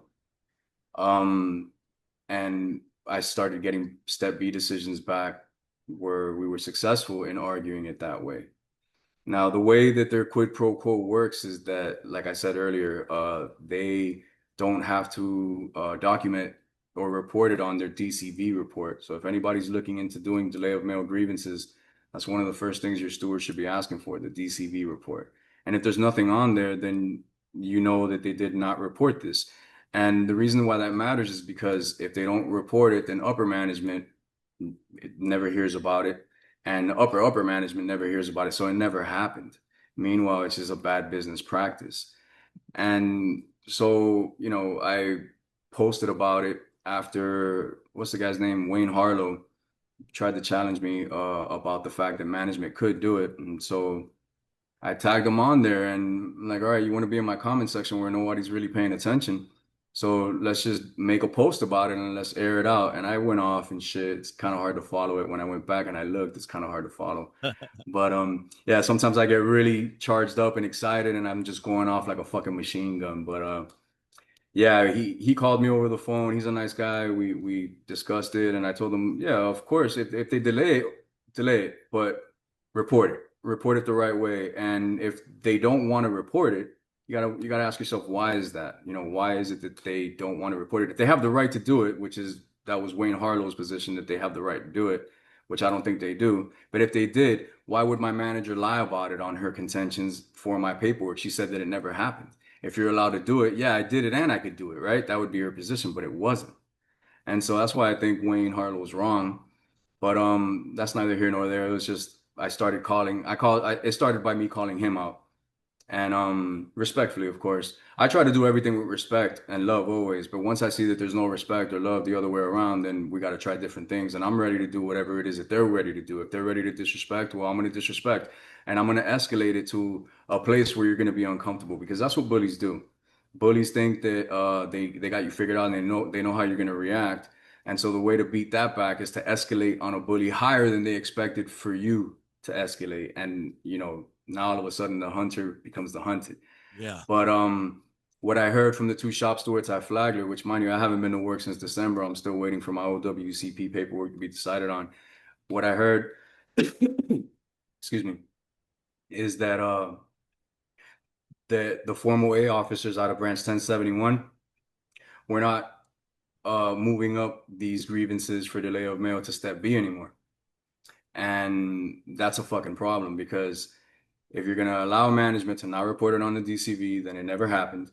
The customer's getting affected, and the members are not getting the hours that they could have gotten to work that mail. And if you're not filing grievances, then they're not even getting made whole. So the union, in my opinion, is failing in their duty of fair representation, because this is affecting the carriers. And I might have to explore And my the options, customers.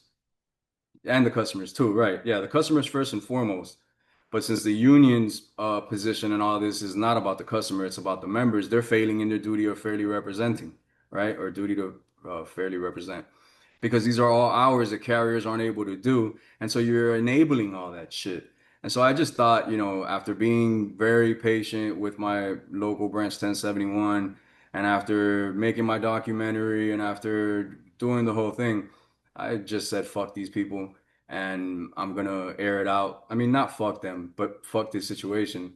I'm gonna air it out. And so I tagged what's his name, Eddie Davidson, Eddie who's Davidson, the Eddie NBA. Davidson, yeah, the NBA for Region 9. And I tagged Freddie Fernandez, the vice president of Branch 1071. And these guys got no words for me, man. It's hard.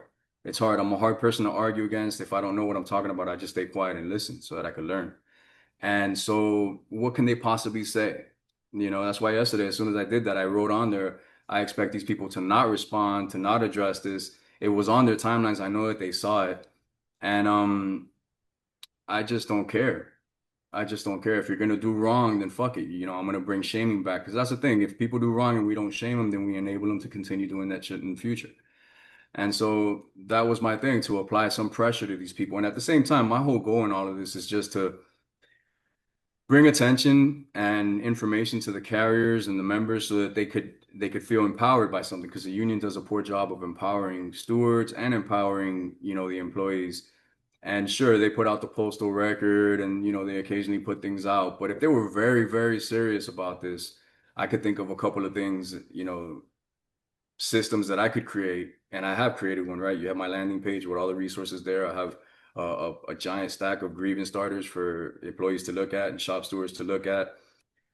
I wanted to put the information out there, number one, that we could record management. We could video record them if it is to document and get evidence on a policy violation, contract violation, or a law being broken, right? So why the NALC isn't out there screaming this all day long, I don't know. But they should, especially given how often we see people complaining about intimidation, bullying, things like that, things that go against the joint statement on violence. And at first, my local branch president was trying to tell me that I couldn't do it, and he cited a part there in the Elm that says something about you're not allowed, and I'm paraphrasing, you're not allowed to record the conversations of others, right? So if you want to take me there, Mr. Stephon Walker, then I'm going to look at the language and say it says that I'm not allowed to record the conversations of others, but I am allowed to record the conversations of myself, of my person. And Yeah, it doesn't say that. And so anything that's not prohibited is allowed, right? If it doesn't say that I can't record my conversations or conversations of myself with others, then I could do it. I could do it. And before I got into all this labor stuff, what really uh, got me into this and understanding how to approach this are some of the First Amendment audits and auditors that you might see online when some of these guys talk pretty rough to cops, and that's not really my style.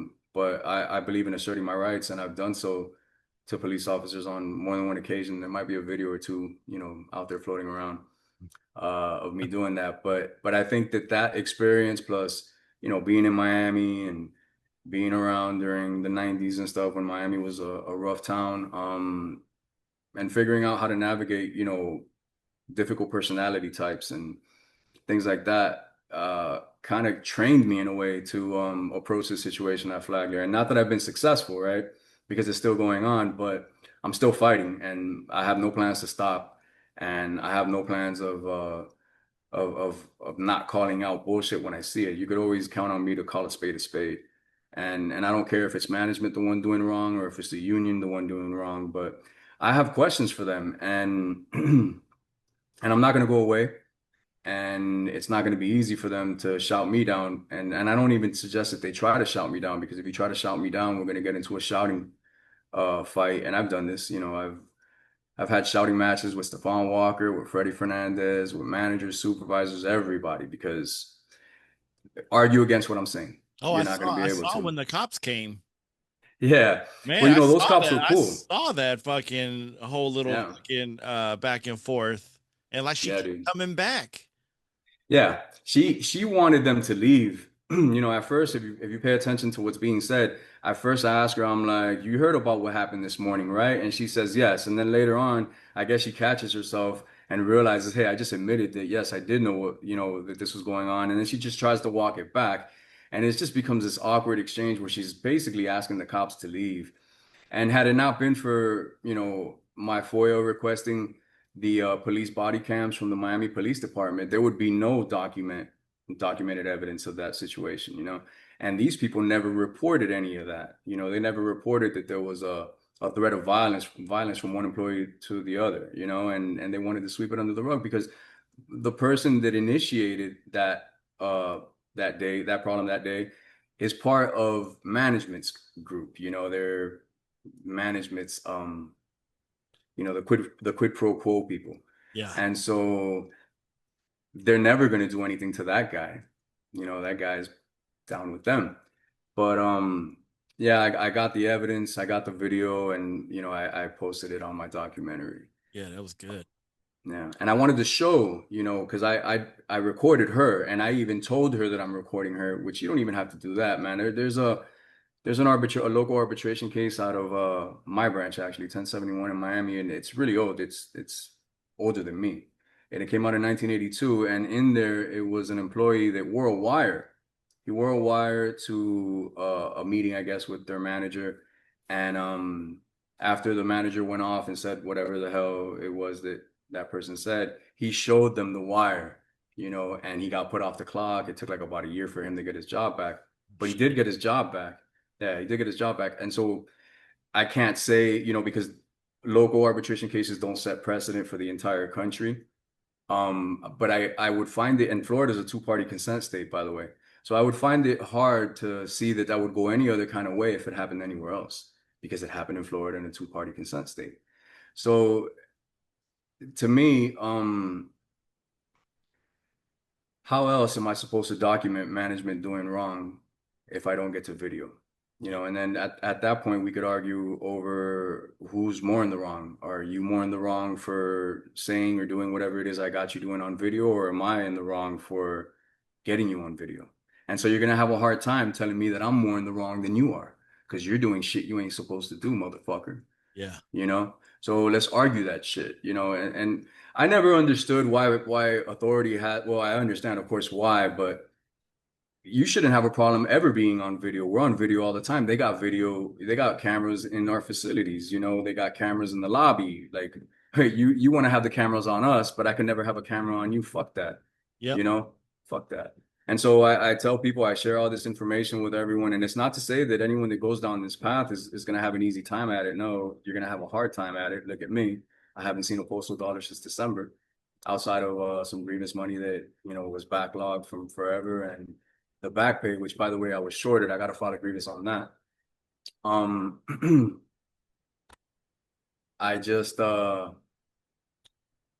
don't know, man. It's a hard path to walk, and a lot of people prefer not to walk it. And I understand this has affected me financially, so I get it, and luckily I don't have a family and I don't have kids, and I'm a single guy, so it's not like I have a wife to be telling me, hey, stop, get your ass back to work, or stop And this fight, stop this. don't be donating to GoFundMe's, Lino.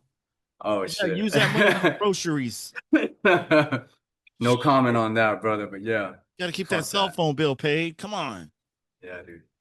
Yeah. So that's how I feel about it, and aside from everything that I just mentioned, I want to point out too, when it comes to this recording stuff, that the NLRB is called the Stericycle standard. Is a company called Stericycle. The Stericycle standard says that any policy that has a chilling effect on collective bargaining rights, or the exercising of those collective bargaining rights, could be unlawful, or is unlawful.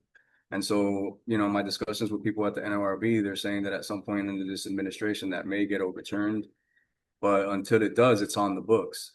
And so that's an additional thing that we could use to argue that we do have the right to record. And that's the main thing that I want everybody to take from all this, is that you have the right to record. It may be uncomfortable. They may not tell you that you do. Your logo might not even know, because a lot of these guys just don't know. They're just parroting things all day long that they've heard, including my local branch president, Stephon Walker, because I confronted him about that too. I'm like, you're the branch president.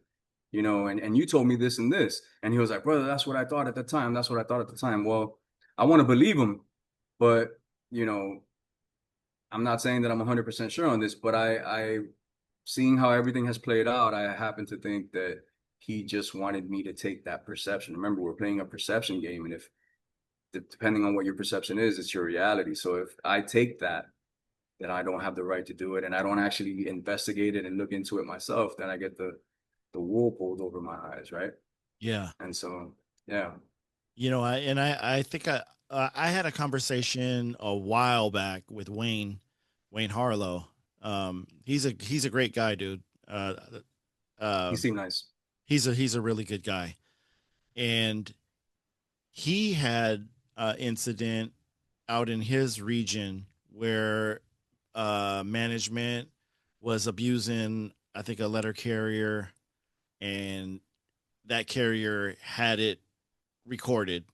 Uh, I don't know if it's video, but I think it was audio, Yeah, and they for sure. And he was like, and I think me and him had a conversation, and he was like, man, if it's abuse against, you know, yourself, or if it's against you, like most definitely, like you can yeah, prove that and use it. yeah, Like, absolutely, and he used it, and they were like, absolutely, because I remember he was like, he asked the carrier like, oh, do you have that? And he or she was like, yeah, I do. And yeah, like he fucking used it. Like, man, well, hmm, here you go. yeah, Lie yourself out of this. And like right, if we're all above board, it shouldn't matter if it's recorded or not.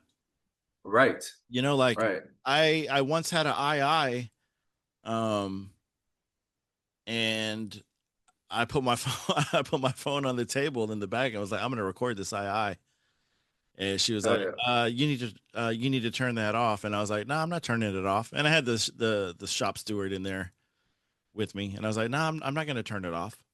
Like, and then she did the II, and then halfway she walked out of the room, and fucking, I think she was like gonna ask, like, is he allowed? Is is he allowed to record? Is he allowed to record that? And I was like, I'm not gonna record it. Even if, is he allowed to? Like, nah, I'm not gonna work. Hey, even if I said I wasn't, I'm gonna stop recording. I'm fucking gonna still. Yeah, I turned it off. That's right. Like, Yeah, this is for me. This is my documentation. that's right. Yeah, That's my like take. I'm not gonna forget what the fuck happened because I got it. Like, this is verbatim, bitch. Right. It's And verbatim. it's not like I'm gonna edit anything Not at and all. add anything into what No, you said or take away anything. This is just a record of what was said. And you shouldn't be mad about it. See, this is what upsets me about the NALC, that if they were actually out there saying this out loud, then carriers would then be armed with tools to stop the shit that's going on, right? And so I'm here to say it. I'm here to say it. dude. But the thing of it is too, Lino, is in the heat. What do you say? In the heat of the moment, dude. In the heat of the moment, there's so much going on.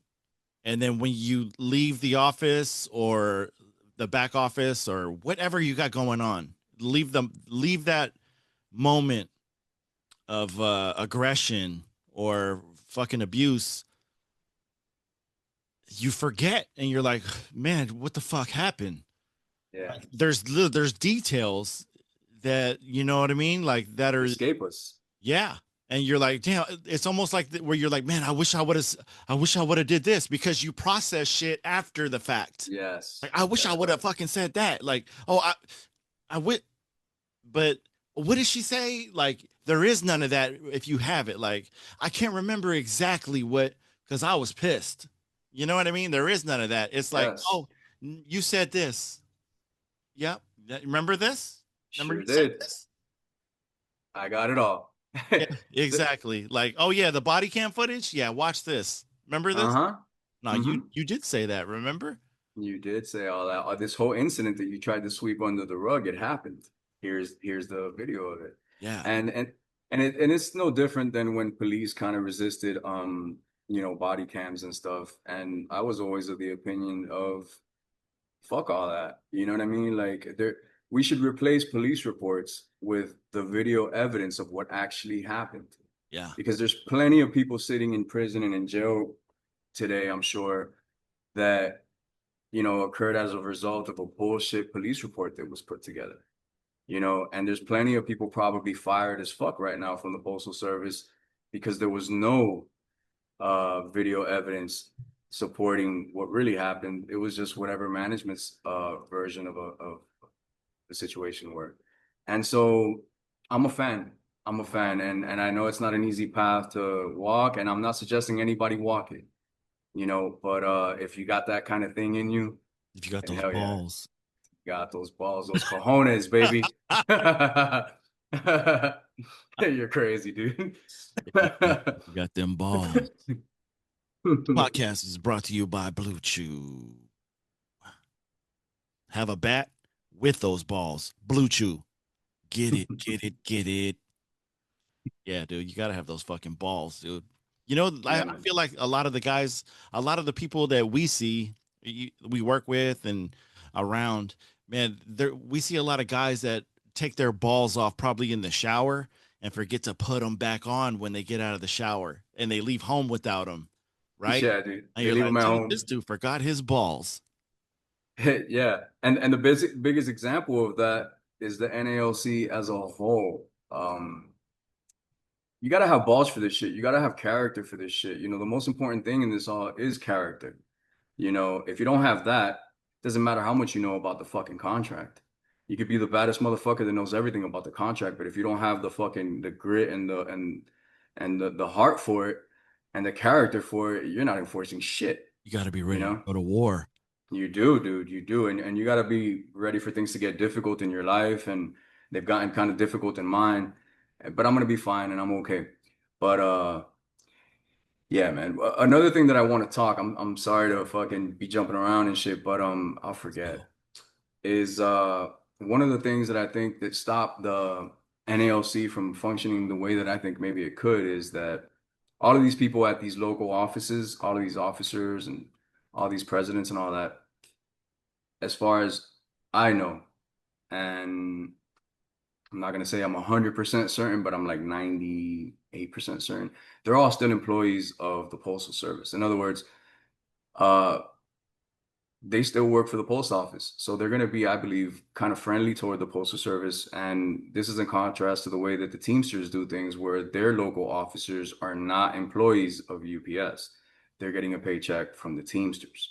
And so when you have that dynamic in there, I think it makes for better representation because now your boss and what your boss is looking at is what you're doing for the members. And it seems to me that, having the union officers be employees of USPS and not of the NALC, it creates some sort of conflict of interest. I can't quite put my finger on it. I haven't thought it all the way through, but it just seems like there's a conflict of interest there, and you might be motivated to look out a little less for the members because they're not really the ones that are paying your salary. The Postal Service still is and does.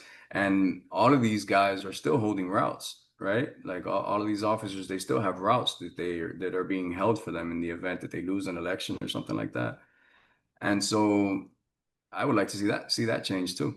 Man, you know what? That makes a lot of sense. That makes a Thanks, man. lot I'm of glad you like it. Yeah, that makes a lot of sense, man, because man, they got skin in the game. Like, if you had Yes. somebody that didn't have skin in the game, like you're gonna go hard. Yes. I'm going hard today. And you know Yes. what though? Like I have to fucking walk back to like 98.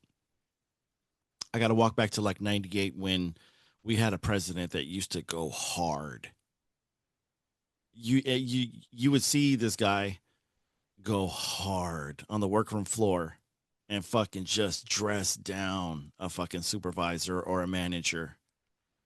And you were like, people would just, dude, there would be music playing in the background. And as soon as it was like, what? Da da da da da. It was quiet. Like, and everybody was just like, whoa, Hell yeah. that shit's gone. That shit's It's gone. gone. It's No, gone. not nowadays you have the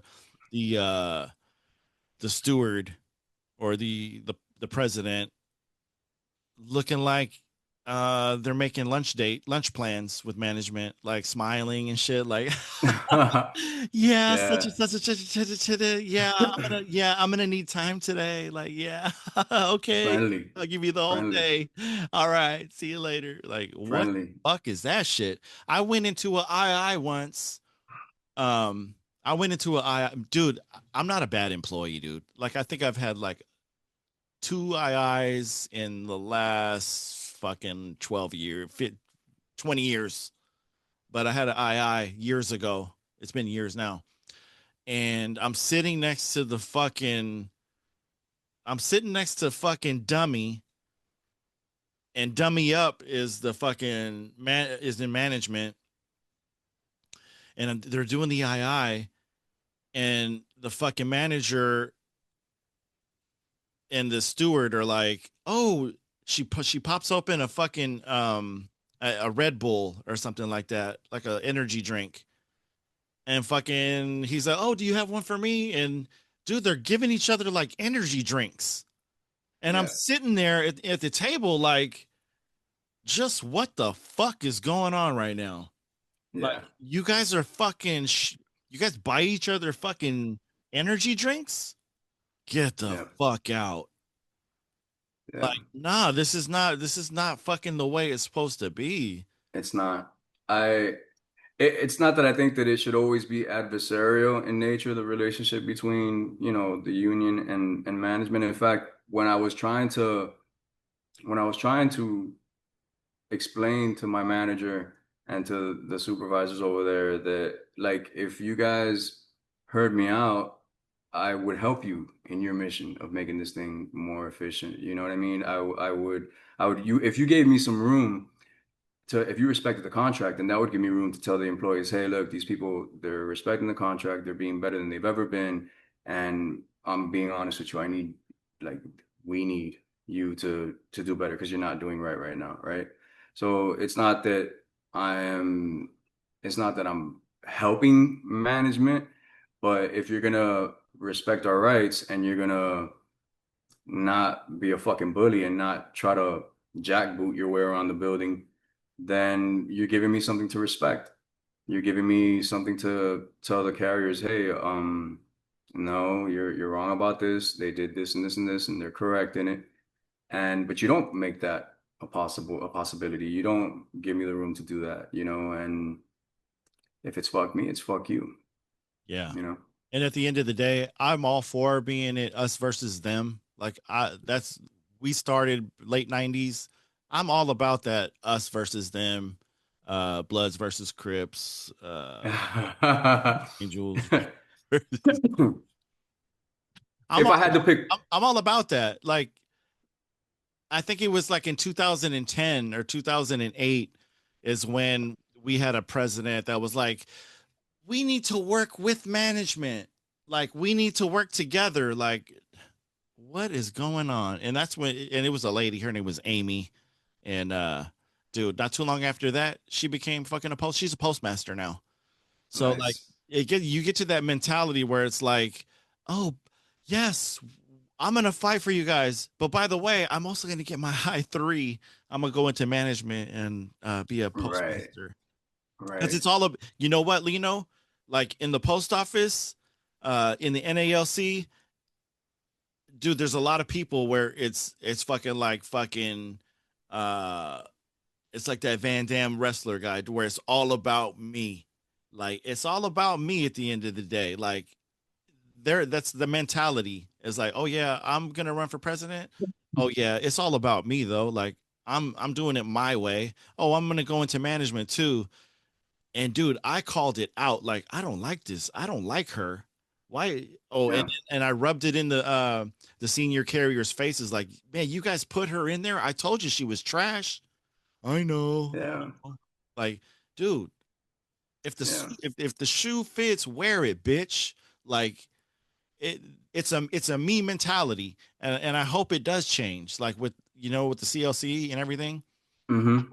they change it around because my hope is with the CLC is, you got James Henry, Corey Walton, Kamitra Lewis, and all these people.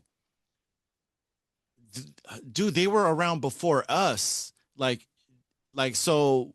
If we had a conversation or they listen to this conversation, they know about those days. Right. Yeah. They know how it was. Like, oh shit, this is the way it was, dude. Yeah. It was Eh, dog eat dog. Like now it's like, oh, we could fucking just play together. Like, fuck yeah. no, we're not playing together. Yeah. I'm all for being a Hellraiser, man, and you'll be hard pressed to find a bigger Hellraiser than me. And I'll go after whoever it is that I think is not doing what they're supposed to be doing. And there's not too many people that have gone out and aired out the local branch the way I'm doing and their NBA the way I'm doing, and because I'm just always going to call a spade. I think aside from just it being how I am, I And think that's it not lends us racist calling a spade, just by the way. right. No, it's not. But there'll be somebody out there that finds something He racist said to, spade. yeah, Did you they'll hear find Lino? something. He said spade. But I don't think that it always has to be totally adversarial, especially if we're both worried about the person paying our bills, which is our customer, right? Like if we're both focused on providing the best service and, customer service to our customer, then and we're both fighting toward that or working toward that, then what is there to be adversarial about? The way I feel about this stuff is if I really don't have my rights and if they don't really matter, then I don't really have them, right? Then they're just words on a paper. And in the same way that I feel that way about our rights as citizens and civilians and all that, I feel that way all across the board. A lot of people had to suffer a whole lot for us to even have these rights. A lot of people died and a lot of people were beat up and a lot of shit happened. And so to allow people to disrespect our rights, and I'm talking about all of our rights as workers and as citizens, is to kind of shit on those people and to kind of have them, lost their life in vain. Yeah, that's man. Yeah. That's crazy. Yeah, brother. Like, yeah, Yeah, brother. man. Yeah, this was a good conversation, dude. Hey, Hey, man, I enjoyed it, good brother. I enjoyed conversation, it. man. I Man, so enjoyed it. are you still a steward? Right? I mean, you're off. Yeah. Um, Yeah. Hmm. since you've been off, like, do they are you, do people just come to you like or do you are you not a steward and just people just reach out? Well, I am a steward, and I won the last election. It was October 25th of Oh, nice. 2024. Yeah, so it's a 3-year thing. So I am still steward, Okay. and yeah. But what I've done now since my documentary and trying to get online and do everything that I'm trying to do, I have had a lot of people reach out to me all over the country, man. So you're I've the talked people's to steward. I'm the people's champ. Can And you and you know la, la, la, la, la, la, la, la, la. Yeah. and I just point people in the right direction, man. And if I don't have the answer, then hey, look, I don't know. Let me get back to you. People respect that when you tell them, hey, I don't know. Let me get back to you. Let me find out. Give me some time. You don't have to be this fucking know-it-all hotshot. A lot of people are busy trying to play that role like they just know everything. And nobody knows everything. Yeah. Nobody knows everything about this shit. And I'm just all about using tools, and I think anything could be a tool for good or for bad. So I want to use my social media as a way to put information out there and enable people to get the boot off their neck. And even if the NALC does a poor job of it, I'm gonna pick up the slack where they lack. And I think that everyone should be looking into Chat GPT if they don't trust their steward, or if they want to double check what their steward says. Everyone should be consulting with Chat GPT and Grok. These are huge tools. And whenever I don't know anything, I'll ask it. And I agree with you that in the future, if it's not already being done, they will somehow hijack that media or that tool Cool. and use it as a way to fucking Deceive. brainwash people, yeah, to deceive. But for now, I double check a lot of the stuff that ChatGPT says, and everyone should be using it, Man, so especially if you have a problematic local or shop steward. yeah, I feel you on that. But Lino, I want you to for everybody that's listening, I want you to plug like where they can find your documentary, um, Yeah, how they can I'll do find that you on Facebook. for Um, sure. and all that good stuff, dude. All right, so on X, which is the only place that my documentary could be found at because it was privacy struck like 10 hours after I put it up by the Postal Service, you can find me at Sofa King 305. Sofa King 305. So like Sofa King, King of the Couch. Sofa King. Let me put this up. There it is. Sofa King 305 305. Yeah. at And Sofa so King MIA. Suffolk in Miami. That's right, baby. 305 Suffolk in Miami. And also you can see the URL on there, the leap.co/creator Oh, slash TPO. That's my landing page, the People's Office, where you could get a whole bunch of resources and information and shit there. So, brother, I appreciate you having me on your show. I had a great time. I always enjoy talking to you, man. I want to shout out Ron Speakman, Tina Heller, and dude. Hey, before I forget, dude, you brought up Tina Heller. So what are we gonna do? Like, we gotta talk about it. We gotta talk. yeah. Give me the rundown, dude. What did you think Well, about that Fed Up episode with Tina Heller, dude? man, I think Ron did a great job of capturing the whole story. It was a super long episode. Not as I think this was shorter. I don't know how many hours we've been going on for, but it was a long one, and I had to take it in pieces because there's some trigger points, I guess, to those stories because you've gone through some version of what she's gone through to It's some degree or another. overwhelming. It is, dude. It Yeah. is. And so, I spoke to Tina a whole bunch of times before the episode with Ron Speakman came out. Shout out. And yeah, shout out to Tina, shout out to Ron Speakman. And I'm just happy to be in the circle of people who are, serious advocates like Ron Speakman and like yourself too. And I'm glad that Tina got her story out there, and hopefully it makes a whole bunch of noise and some of the things that happened to her get addressed. But Yeah, it was a phenomenal job by Ron Speakman. man, it's like turning the light. It's like turning the kitchen light on and seeing the roaches run, right? Absolutely. Not that we have. It's- I don't have any roaches, but like, man, just uh, it's just what do you call it? It's just an example. Like you turn the light on, you fucking see roaches skedaddling. yeah, bro. Yeah, crazy ass story, man. It was. But it was It was overwhelming, intense. dude. I had to do it in parts too. Like Yeah, you dude. have to unplug from it. Like I told Ron when he was recording that shit, I was like, dude, you're gonna be like fucking Jack Nicholson in The Shining, dude, where he's sitting at the typewriter and he's just fucking getting fucking trippy looking. And and in the movie, he doesn't even have nothing typed. Yeah, dude. He just fucking every day just sat there like tripping out, just It's nuts. losing his mind. It's Yeah, nuts. it's over It's with nuts. PTSD. Like Yeah. you could hear the PTSD. Like oh shit. Yeah. And I'm not a psychologist or a psychiatrist, but I know that this stuff does affect people. My situation has affected me. And so I know that her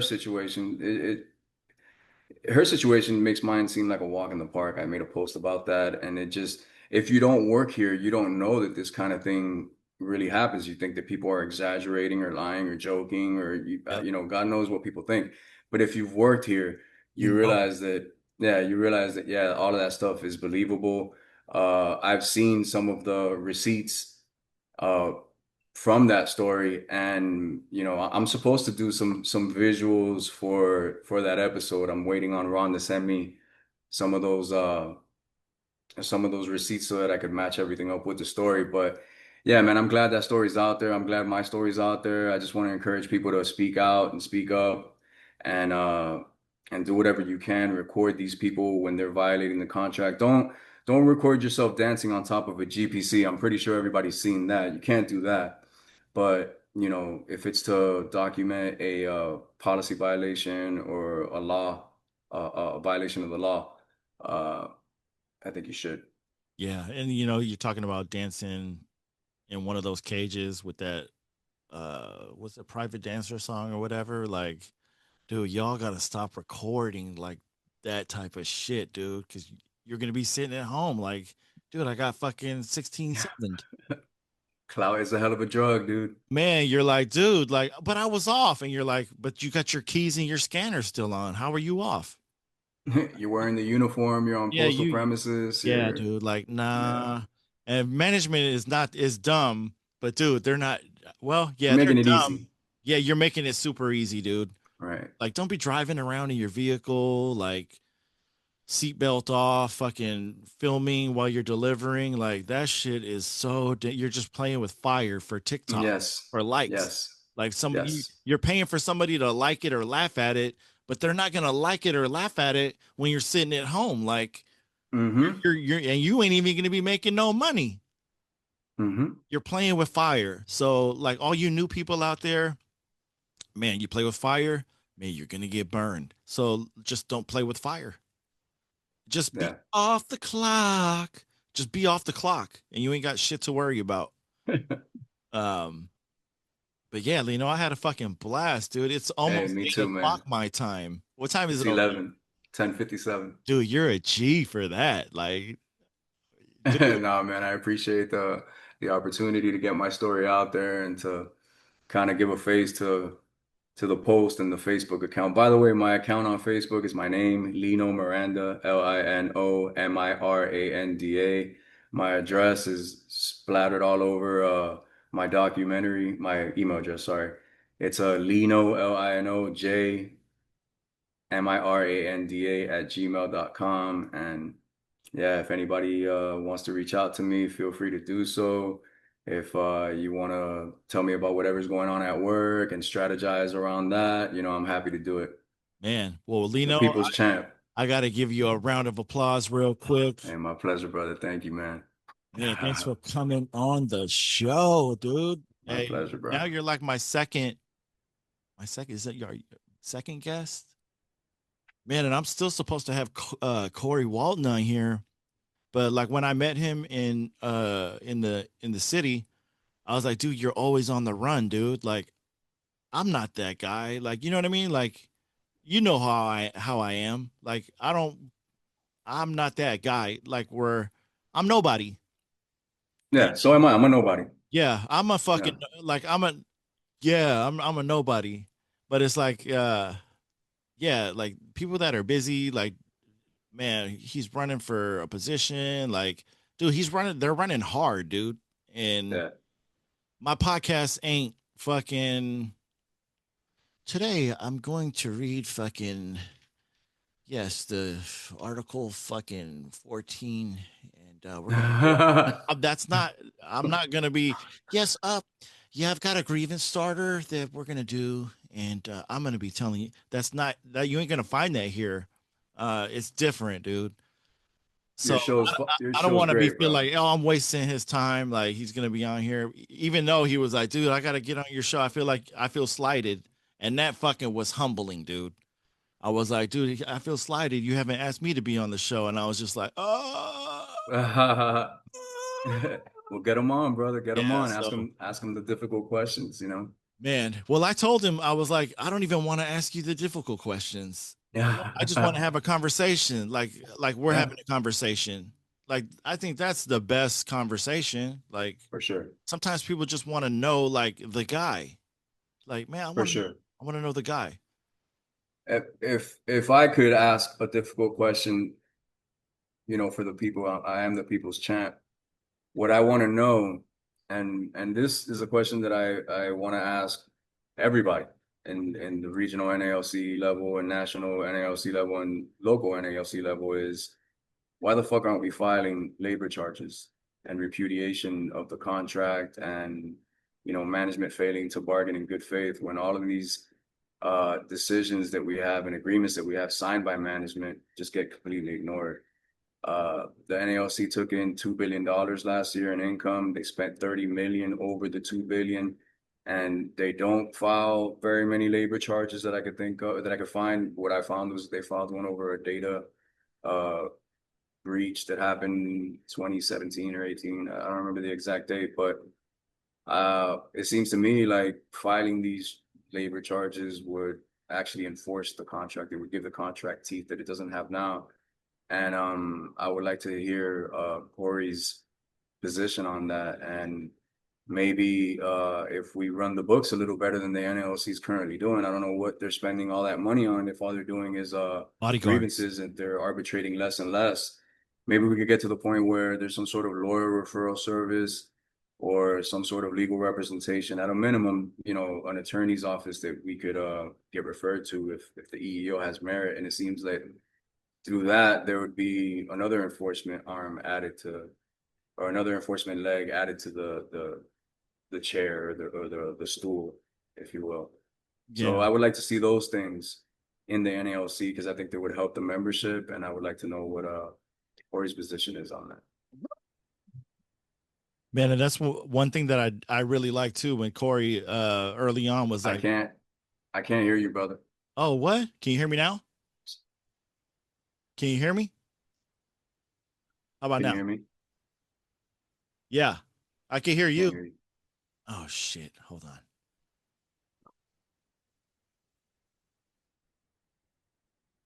Yeah, so we ran into a little technical difficulty, but I got Rick on speakerphone on my phone here now, so it'll at least be recorded. Yeah, man, that's all I have to say about that, to quote Forrest Gump. Hey, you're a cool dude, Rick, man. I appreciate you having me on your show and giving me your platform so I could air out some of my shit and connect with the people a little more and not just be, posting on Facebook. All right, my brother. All Say right. something. Oh, I'm off. I'm Oh off. shit. You're off. All right, brother. All right, brother. Take care. You too.